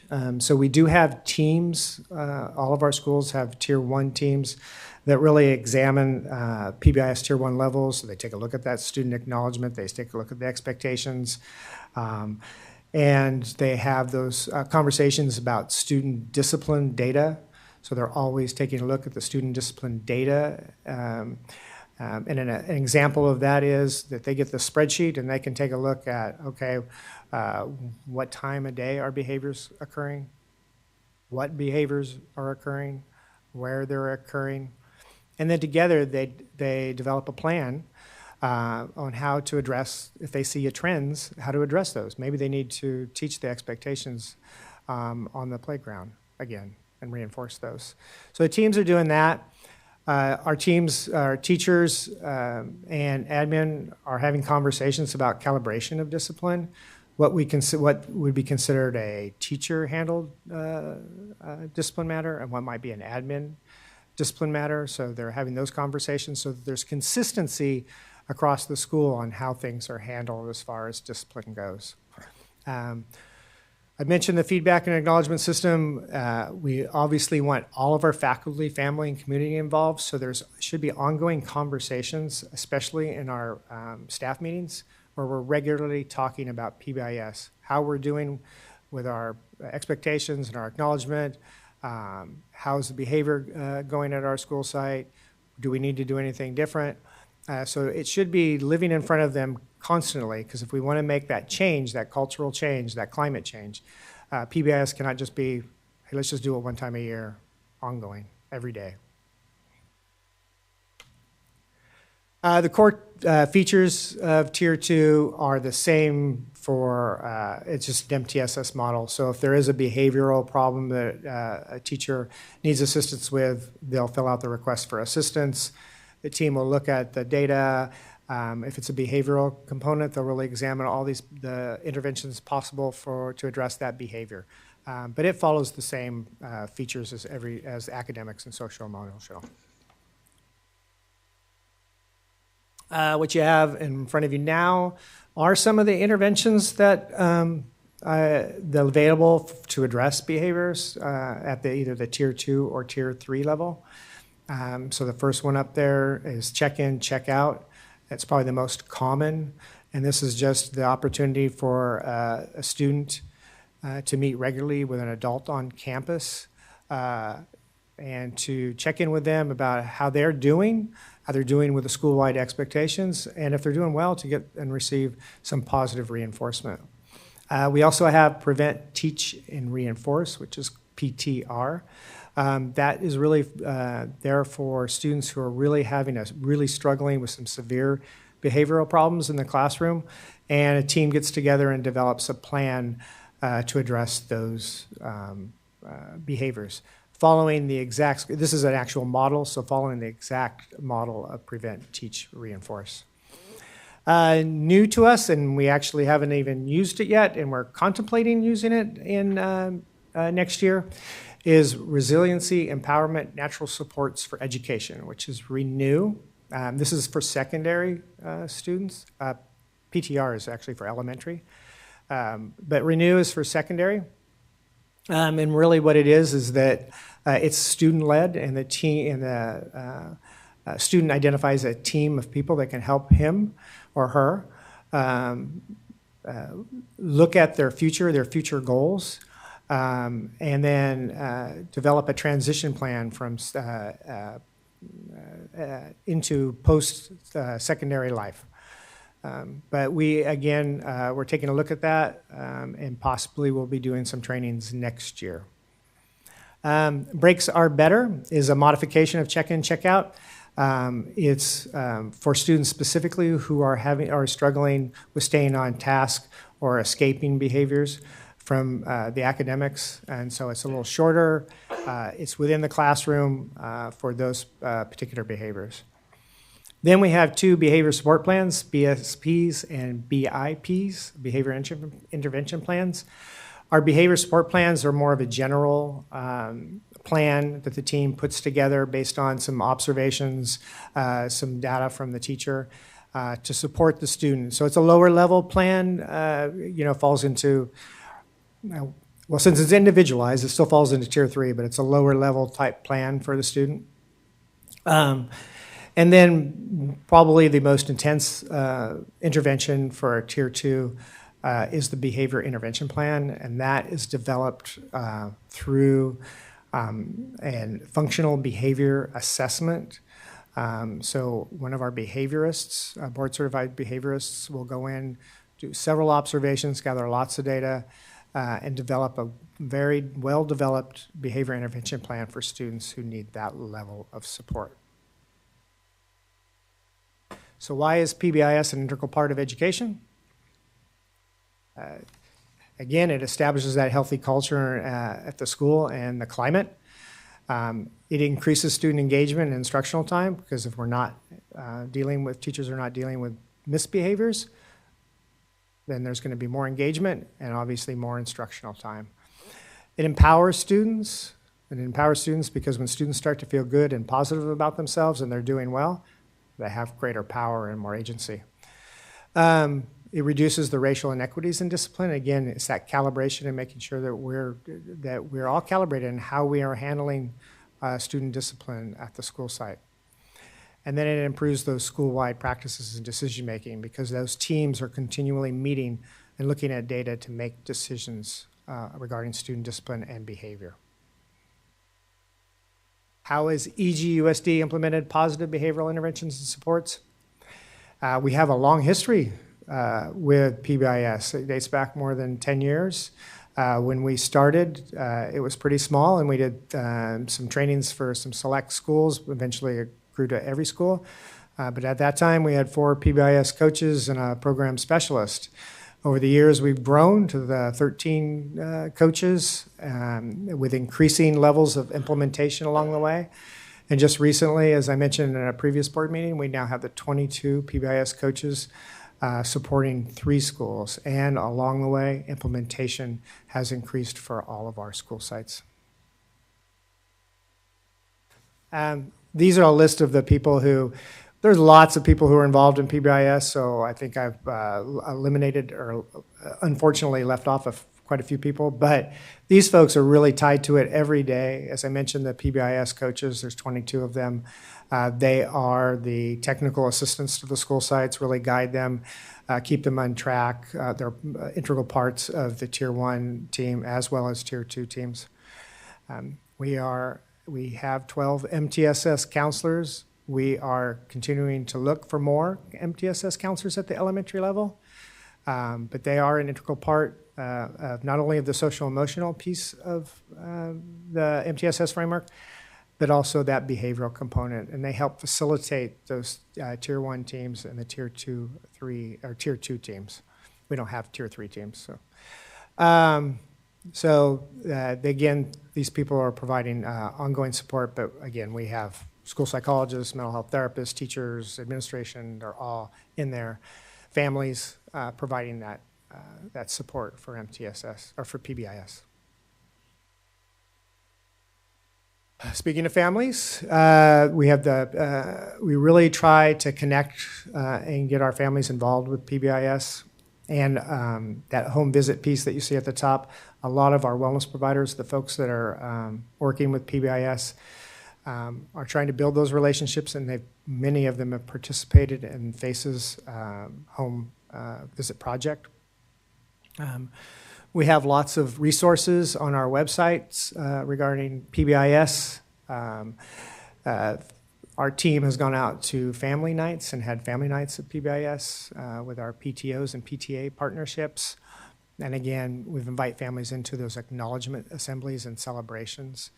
And then we've offered family workshops to our CAC and ELAC on behavior management for parents. And then we continue to collaborate with FACE and Ed Equity, especially Ed Equity now as they start to roll out restorative practices, which is part of PBIS. So confirm progress. There is one major tool nationwide, actually internationally, that tells us how well we are implementing PBIS, and that's the Tiered Fidelity Inventory, TFI. Everybody uses this to assess their implementation to fidelity. We do it annually in the springtime, so right now, that's when they're doing it as we speak.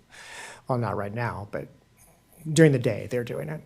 And then the reason for it is to really take a good look at our implementation, not just at Tier 1, but at Tier 2 and Tier 3 as well. And then after they've done their evaluation, they develop an action plan. They take a look at their strengths and areas of growth and develop an action plan to increase their implementation of PBIS. But in Elk Grove, we just don't rely on the TFI. We also have the Program Implementation Continuum, our PIC. So we do have a PIC for PBIS. The PIC uses the information that we gather from the TFI, but it also uses a staff PBIS survey that we developed to kind of calibrate the TFI and see if what we were getting from the staff was the same thing that we were getting from the TFI. And it also uses and I think I just drew a blank on the name of it. Let me see. The perspective survey, so the student and staff perspective survey. So it also uses information from that. And that's readily available to our sites and our site administrators to take a look at the PIC and how that provides them information on implementation and eventually outcomes and how it impacts student outcomes.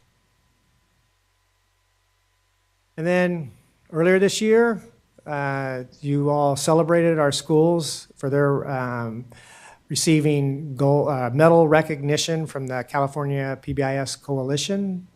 So this year, I think it was in November, we had 44 schools with gold, 10 in silver, and 1 in bronze.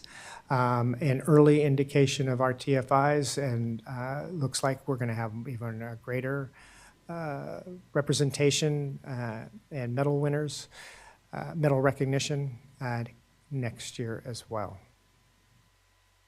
And as soon as they finish their TFIs, they start to apply for recognition. All right, questions and comments? Thank you so much.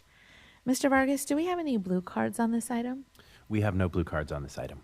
Okay, I would then like to open it up for questions. I'll start with Mr. Yang. Yeah, good evening. Thank you for the presentation. The title itself, it's a very positive program. I just like to ask some questions for clarification first. Did you mention how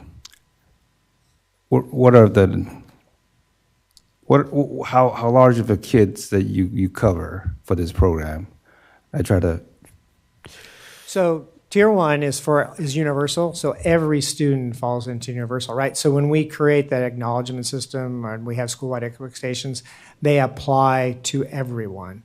And then even if a student goes through that MTSS process and is identified for needing additional supports, they're always within that Tier 1. They're just getting additional supports as well. So it does cover every student.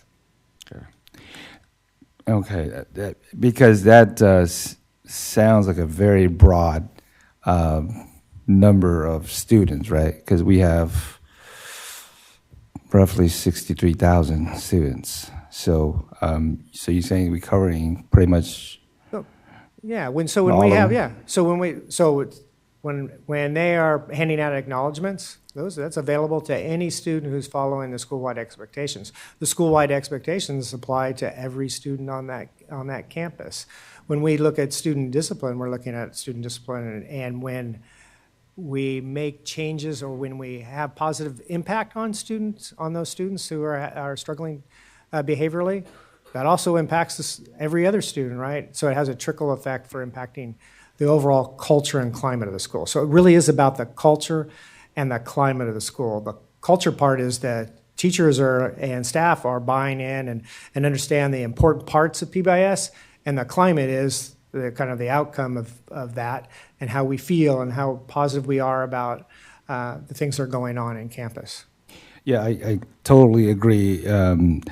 In the respect of our teachers are the most critical trainers, or folks that monitors this process, because they are the one that see these kids on a daily basis, and I agree to that. So I think that any extra training or in the sense of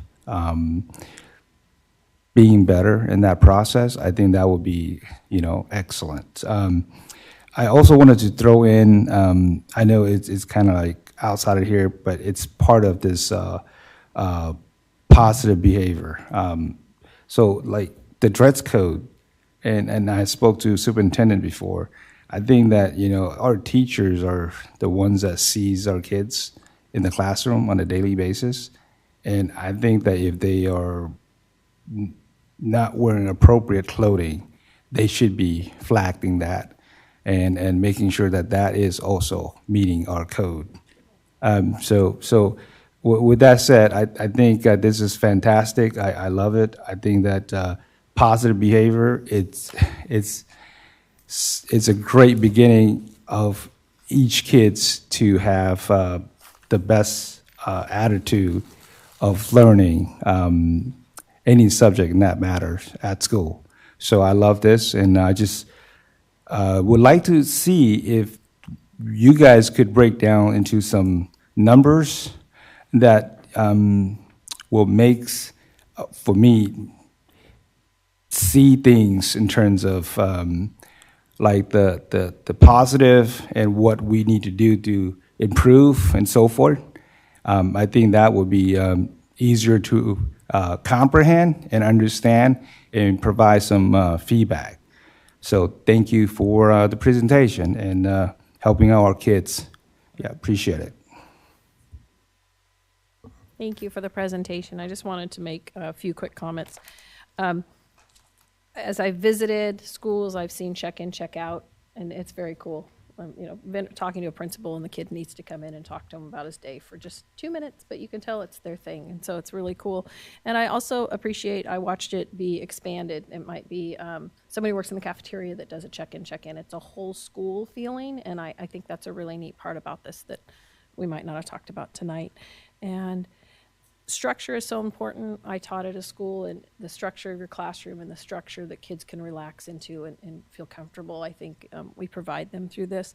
And the last thing is, it's a little dry here in the boardroom, but kickoffs are a lot of fun. And those kids come home every year talking about the kickoffs, and it's when the mascot comes out and the tunnel gets blown up and the music plays, and we do a really nice job with it. My kids always enjoy.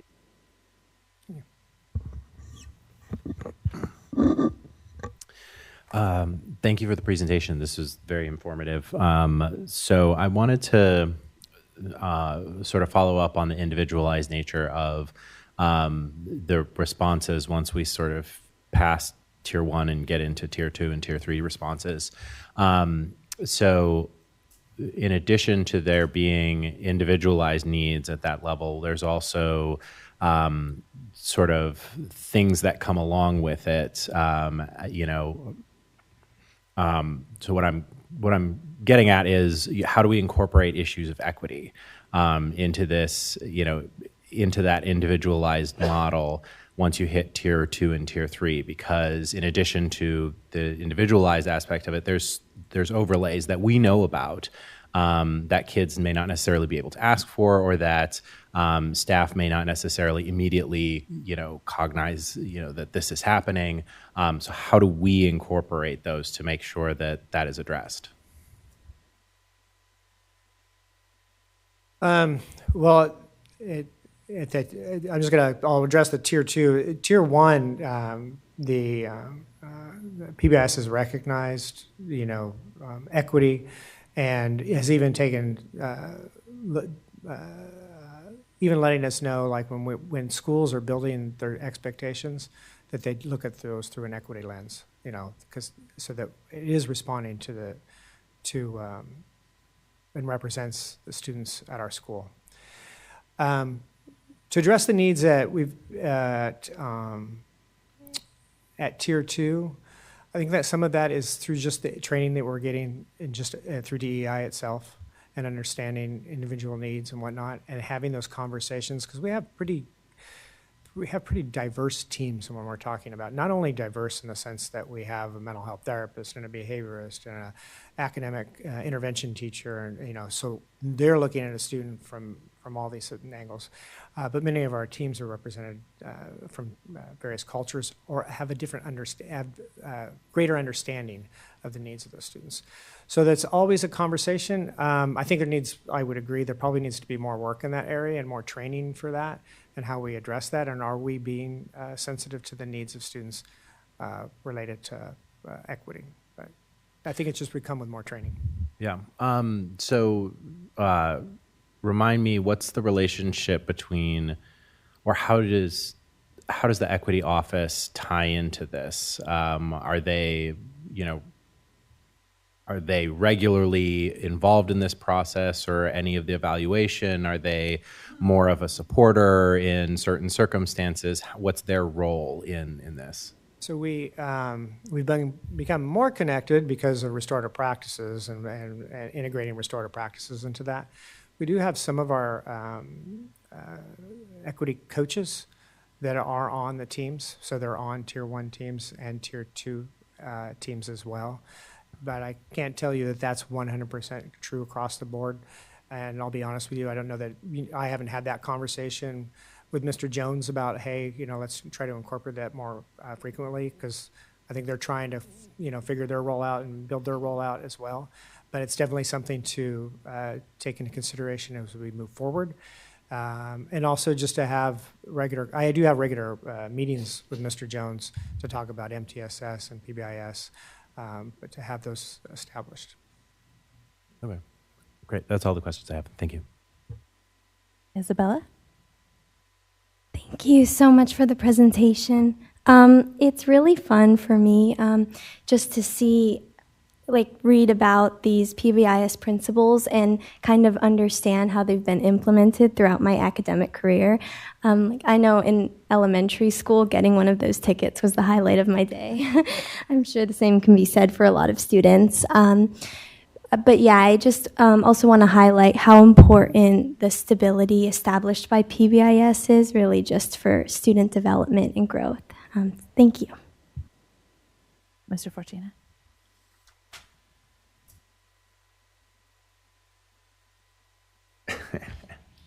I'll be on my best behavior.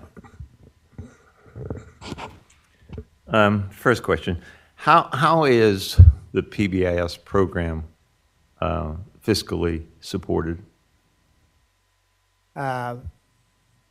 Various funding sources. So some of our PBIS coaches are funded through special education.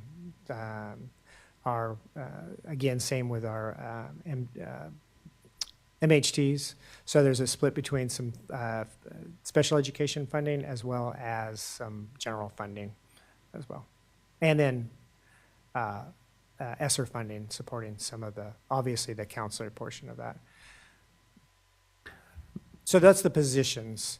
Then there's actually money that's allocated to sites, and that is through general fund that they have to help promote PBIS, develop signage, those types of things. And then there's also at the secondary level, we have site coordinators who are released a period, or if they're not released a period, paid for a period of time at the secondary level. And that is general funding, I believe. Wow. Okay, so the ESSER piece is going to have to be dealt with soon with respect to its cost and whether or not there's a way to back that up. With respect to the recognition, and I've asked this before, it says that we have 57 schools.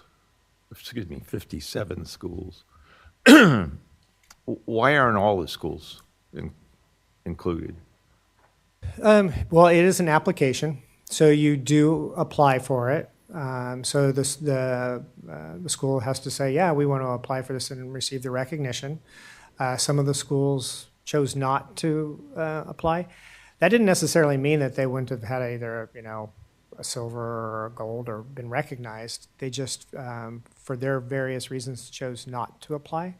But we've worked with them in elementary and secondary ed to say, hey, this is a nice recognition. And so completing the application, doing a little bit of that extra work I think it pays off, because it can pay off to kind of really celebrate the good work that you're doing at those school sites. So take advantage of this recognition. But it basically comes down to an application process. There's a little peer pressure. So as more schools, so they're all doing it, but they decide whether they're going to apply or not. And there's 1,000 things going on. So, but as well, school next door got recognized, and we know we're doing what they're doing. So that's why every year that we've done this, you see more and more schools doing it, because the question comes up, well, why didn't you? Because all these other schools did it. So we haven't made it a mandate, but it's grown. That is the next question. Did I guess that? Yeah. Whoever wants to answer it, the presentation, and we've had the presentations before, they're thorough. I mean, it's like I have zero questions about PBIS. But that is a question. If we believe in it, then why?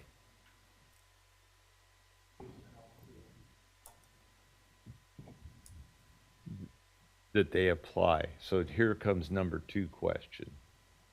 So how come everybody's not at gold?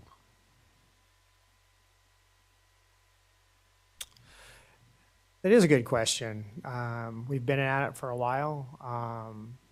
11 years. It is a major so PBIS, if we just say, oh, why don't you just do PBIS? But when we really talk about all the parts to it, it does take some time. You know, I think for anything, it would take, and it's been past 5 years, but it takes 5 years to get real fully implemented. We didn't all start at the same spot, though, either, when we started. I was at a school that started probably 3 years after PBIS had started. So we're not all at the same starting point.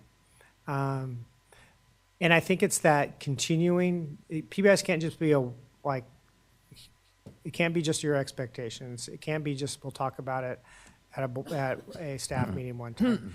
You do have to provide that ongoing change and talk about it and talk about the data for it to go. So I think that just has to occur, and that's going to occur through, I think, we've hired additional coaches, additional supports to be put in place. And But Mark's doesn't up here, that so I think he's going to message- answer the question for me now. doesn't the message come from the superintendent down that this is what our expectations are? Are you asking if it's from the superintendent down? I believe the superintendent, I can't speak for him, and I probably would get in trouble if I did, but he's fully behind PBIS. I mean, the recognition, so all of the schools participate in doing the program. All the schools can conduct the assessment of their program on a yearly basis. Every school makes a plan for what they're going to do to improve. So all of that is happening, and that is an expectation, and that's happening. The outside recognition has been above and beyond for schools that are interested in getting the recognition, but the absolute expectation is that these programs are in place, and we've put the resources in place to make sure they're there. So the facility, the assessment of each program at each school happens every spring. And that's what I wanted to hear. Yeah. Thank you. You're welcome. Last point, and it's in this. I spoke I spoke to this at the last board meeting in a presentation. The word equity just gets thrown about so loosely when what we're talking about is equal a lot of times. In here it talks about reducing inequities in discipline. Is it really reducing equal practices with respect to what behaviors receive discipline?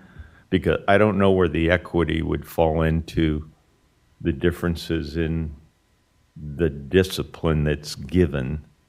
You know, it's more related to it would be the unequal. Yeah, the disproportionality That's you know, disproportionality. Yeah, and that's when we talk about equity and discipline, we're really talking about disproportionality. Yeah. Or do the same actions receive the same response? Correct. Yeah, and that's what we're Which referencing. is a non-equity issue. Yeah, it is an equity issue. Oh, if you want to beat that drum for whatever reasons you want to beat that drum, but it's really applying the same consequence for a behavior. Well, I think I would disagree with that a bit. I think there's more to it. I think there's more to the equity piece than just disproportionality in a strict sense. I think there's also, more broadly, we have to think about the fact that the same behaviors in two different students might receive or result in two different disciplines, or even a recommendation Which is completely treating each kid equally. It's not an Right. equity issue. Well, no, that is an equity issue. No, equity is the child receiving what they need in order that they can learn. Right. That's providing provision so the child can be successful. Right, and in order to ensure that that is happening, we have to acknowledge that other factors play into why the children are receiving And I different. fully understand that. Perfect. Yeah, So I we're was on just the same speaking to page. with the discipline question specifically. Yeah. And that's it. Thank you. Thank you. Mr. Pettis. Thanks again.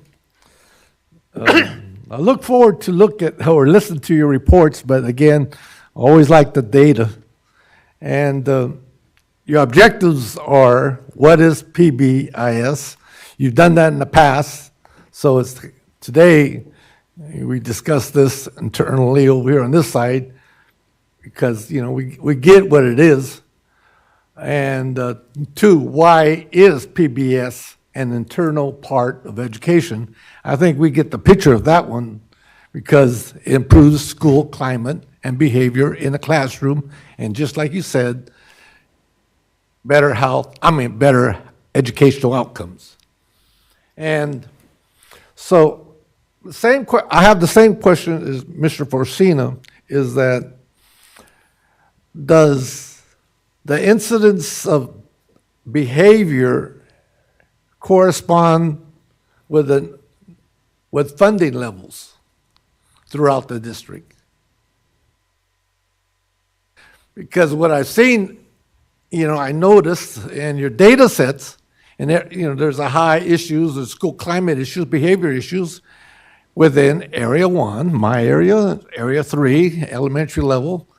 And sometimes I wonder, is it the student or class management skills of the instructors? So that's a question that I wonder or think about when the last objective you say, what is the confirmed progress?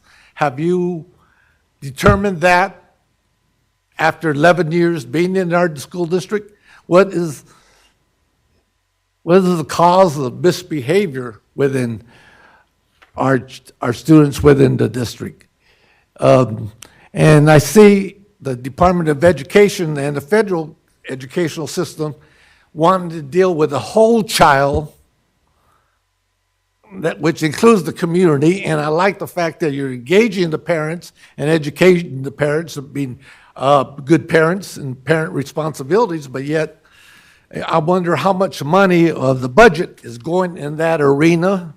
I wonder how much is driven and those outcomes we give to these individual schools that do have the highest incidence of discipline problems. So is that equity? It is when most of the students are African American, students of color who have been kicked out, and there's reports that state that, and we're trying to get a better picture of that. We do have a better picture of that, and we're trying to resolve that issue through other programs. So that's what I'm thinking about when you do your presentations. What's the progress? What's today? Is like the other issue you mentioned in this document, or the purpose, inform policy and budget decision making. I'm not sure if you were that. You did that in the past, I think, but yet. And this presentation, that's what you say you were going to do, to inform policy and budget decision making. So I like to see something more of the budget issue when you did this report, but I didn't see it in this report. But I think you did it in the past. But like Mr. Forcina mentioned, I'm very concerned about that issue also. Is those schools which have high incidents, from your data, what we saw before, are getting more money or less money or more help. And like we heard today, we heard 2 incidents at 2 different schools. And I wonder today, or again, what role is this program going to play in resolving those issues of these 2 incidents, or that we became aware of, or just me recently of, and how this program is going to play a part of that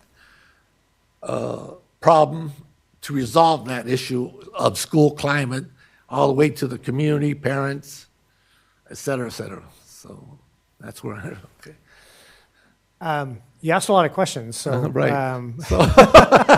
So next time, hope those questions drive your next presentation. Okay. Yeah, I've heard it a couple of times. Mr. Yang also brought it up. So obviously a little bit more data next time and how it's doing.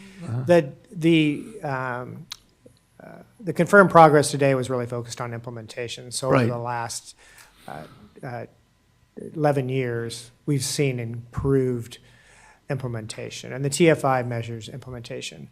Our PIC that we have, that takes a look at outcomes, and so maybe we can share some of that information on the next time. Take a look at. And I know for a fact, and we all know that LCAP, one of the 8 objectives is school climate, improving school climate, and I'm wondering, you didn't mention that in the funding source, so I was wondering, do we do that with LCAP? Well, the general fund is the fund which he spoke to. The LCAP is the document where we share that, but the LCAP isn't the actual funding source. The general fund is the funding source.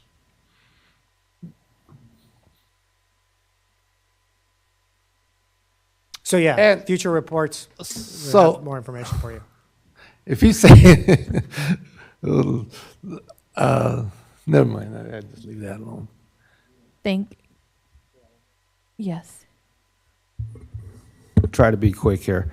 The behavior part for me, it's definitely it's very critical part of how successful how successful a student going to be. So for me, I have seen it and acknowledge it and try to push it for a better process in the sense of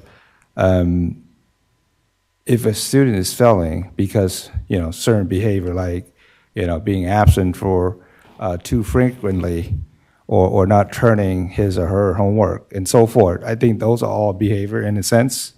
But I think what's critical on that is a acknowledgement of that behavior and then escalate that to whatever emergency level that is necessary so that you could have that full circle communication with the parents, the staff, and then go from there. And I think that's critical. And I also like to see those kind of data if we could provide from what school, how many incidents and so forth, because ultimately with this sort of program is to uplift our kids so that they could be successful in education and in life. So I would like to see more data, but thank you for all the work that you guys already done and continue to do. Appreciate it. Thank you. One last thing. The last issue, again, that classroom management issue. And when the data sets are presented to the principal, vice principal, what point of this tier 1, 2, or 3 or data when they see a particular instructor that might not have classroom management skills or needs more training because he may been or she been transferred to a different site or grade level or something like that. So is that one of the tools we use for determining that this classroom management issue needs to be addressed?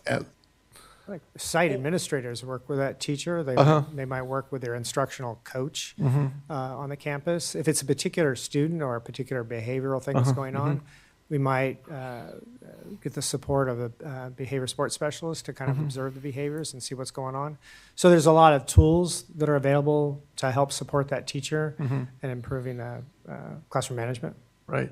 And have you been also been maybe studying maybe classroom size, determines that classroom behavior outcomes or issues? Because I know the less students you have in the classroom, the better management skills or students are versus 30 in the class. So no, have you seen that within the data sets? Class size. I mean, I know there are studies out there about class size, but we haven't. It hasn't been part of our work. That's not for us to determine. Can that be determined from your data? I'd have to talk with research. I don't know because you would have, I don't know how that would be broken down. That would be a conversation to have with Jeremy and research and evaluation. I don't know if that can be determined or not. Okay, thank you. Thank you. Mr. Fortuna? Yeah, thank you. It's not a question or a comment to Don. It's of a general nature that I just need to say it, given my colleagues' comments. Number one comment is that, and I know you recognize it, Don, very well as others, that children with learning and behavioral needs go to all the school sites. They are not specific to Region 1 and 3. They are in each one of our schools, which is why we have programs that identify those individual needs and those are addressed. And then secondly, and Chris knows I get bothered, is the word I'll use, when comments are made about the district. The quality of the instruction and instructional processes that we expect at each one of the sites equally. And we address those needs with whatever support we have to provide. And indeed, many schools in different regions receive more financial and personnel help than do others. And it's because of the recognition of the variance of needs. So, you know, there's a number of things that we do well as a district, but I do believe that we are very both sensitive and receptive to those differences, and that we address those as need be. And for that, I thank you and others. Thank you very much for this presentation. I love that this is, you know, PBS, you walk onto any school and you know what the expectations are of the students. It's posted everywhere. You know, the tickets, I have a 5th grader, he hoards his tickets so that he can make sure that he has a good chance in the drawing. But those are all things that contribute to a school culture. And I think that that's critical, and you see it. As Isabella stated, she's understanding the foundation. This is all happening with our students, and they're becoming, I'm going to use Stone Lake, a hardworking, accountable, EGEA, wise, kind, and safe student. They're embodying those. Thank you, Isabella. They're embodying those because it's been a part of their school experience all the way through. I did have a question about the Tier 2 and Tier 3 strategies. You mentioned those are some very specific strategies that are being implemented to support those students. And then you also mentioned that there's a lot of work done with home visits and parent engagement and having family nights. And I just wondered, are we also teaching kind of the fundamentals of some of those strategies to parents with those specific strategies, just so that we can ensure the continuity of what's taking place at school and partnering with the families to what's taking place at home? So we do have, in the Family Wellness Series, there is a Behavior for Parents, PBIS, and so there's that. That's part of the Family Wellness Series. And then, as I mentioned, there was a presentation to a couple of the committees that we have, but will be an ongoing part of the Family Wellness Series for that as well. And then working for the individual sites as they have opportunities for us to engage families. I appreciate that. For that continuity, it's extremely important. We can't just do something at school and then you know, it doesn't carry down at home. Absolutely. So I appreciate that bridge is being made so that, again, the students have continuity. They understand these expectations are at home and at school. So, I thank you for your work and for the team and looking forward to seeing more golds in those recognitions. Thank you. Thank you. Okay. Next up, Mr. Riley. Consideration and public notice of NUHW's initial sunshine proposal to the district regarding contract reopener for 2025. Thank you, President Jamerson, members of the board, Superintendent Hoffman, Ms. Avalos, and Mr. Mate. The Board of Education is asked to open a public hearing and receive comments on the National Union of Healthcare Workers initial sunshine proposal to the Elk Grove Unified School District for the 2024-2025 contract reopener, and to close the public hearing. Pursuant to Government Code Section 3547, the following process is required for negotiations between a bargaining unit and the district. 1, the union's initial proposal is officially presented at a public meeting of the governing board for public notice, and 2, a public hearing is conducted to receive public input regarding the union's initial proposal. NUHW's initial proposal is attached. It is recommended that after the closure of the public hearing, the board take action to officially receive NUHW's initial proposal. Thank you. I would now like to open the public hearing and call on Mr. Vargas to see if there are any blue cards related to this item. Madam President, we have no blue cards on this item. Then I would like to close the public hearing and call for a motion to officially receive the National Union of Healthcare Workers' initial sunshine proposal. So moved. Second. It's been moved by Mr. Vargas and seconded by Mr. Yang. All those in favor, please say aye. Aye. Opposed? Motion carries. And now I will let you speak to the public notice of EGEA's initial sunshine proposal to the district regarding contract reopener for 2024-2025. Thank you. Also pursuant to Government Code Section 3547, the following process is required for negotiations between a bargaining unit and the district. 1, the union's initial proposal is officially presented at a public meeting of the governing board for public notice, and 2, public hearing is conducted to receive public input regarding the union's initial proposal. EGEA's initial proposal is attached. It is recommended that after the closure of the public hearing, the board take action to officially receive EGEA's initial proposal. I would now like to open the public hearing and call on Mr. Vargas to see if there are any blue cards related to this item. Madam President, there are no blue cards on this item. I would now like to close the public hearing and call for a motion to officially receive the Elk Grove Education Association's initial sunshine proposal. Second. It's been moved by Ms. Albiani and seconded by Mr. Vargas. All those in favor, please say aye. Aye. Opposed? Motion carries. Thank you. Thank you very much. All right. Board member and superintendent reports.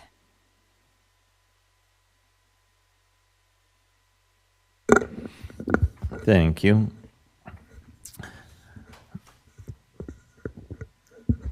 I believe that everybody recognizes that the benefit of the 2x2s is the development of partnership. And certainly we have given reports on our work in the Rancho Cordova 2x2. And I believe as those reports have been given, it has been shared that is a partnership that has been strong from the first day, and it continues to be strong. 2 weeks ago, membership from the city of Rancho Cordova, along with membership from the district, met with a coalition of parent representatives from the Rancho Cordova region, dealing with the issue of the middle school and the high school. And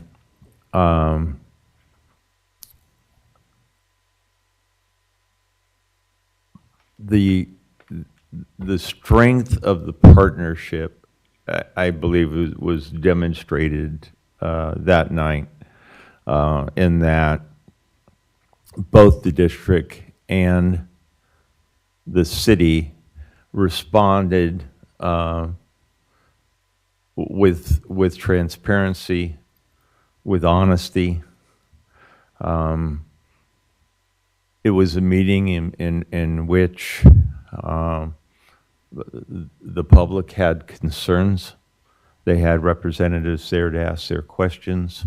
Their questions were responded to, and we had an amicable solution. And it was really a fruitful meeting.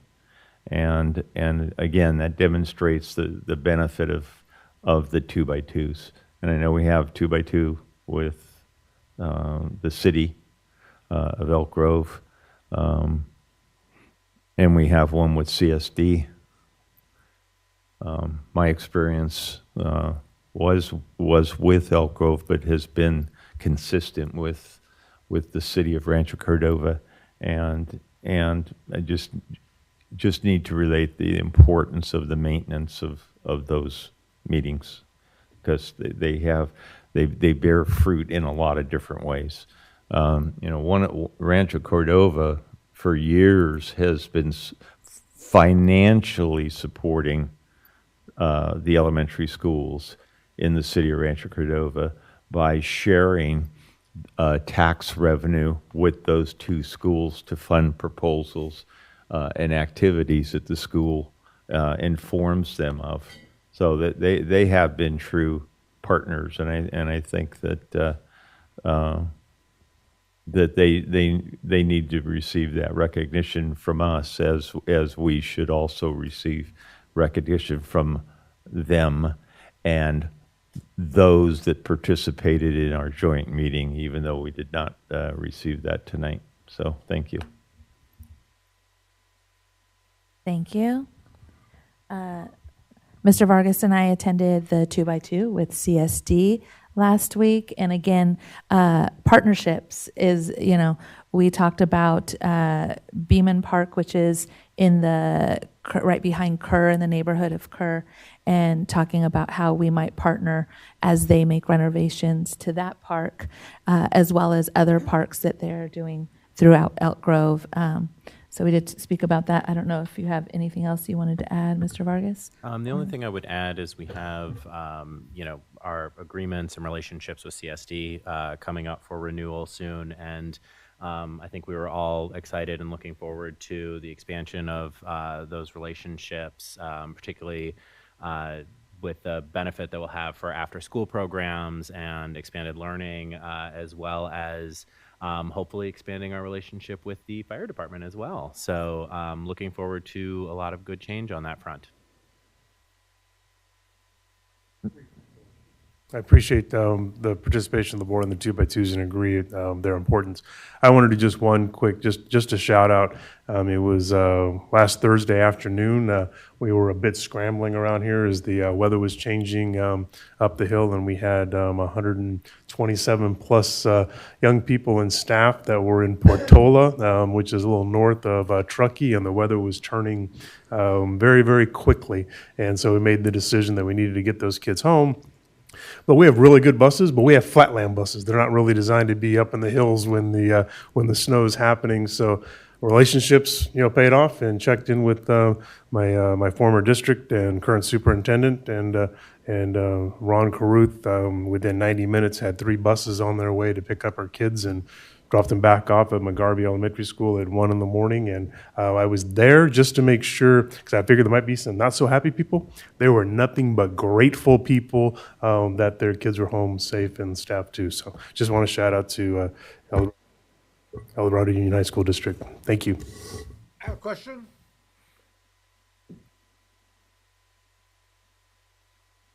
Did our buses have snow chains or snow tires? What happened? More detail, please. The buses that they purchased for work in the Sierra Nevadas are just different. They're geared differently. They actually have some of them have sanders that actually drop down sand in front of tires. They obviously have chains and those kinds of things. So they're just the folks that work in the mountains on a regular basis just have equipment that's designed to do that. Thank you very much. And with that, I would like to adjourn our meeting at 8:51 p.m.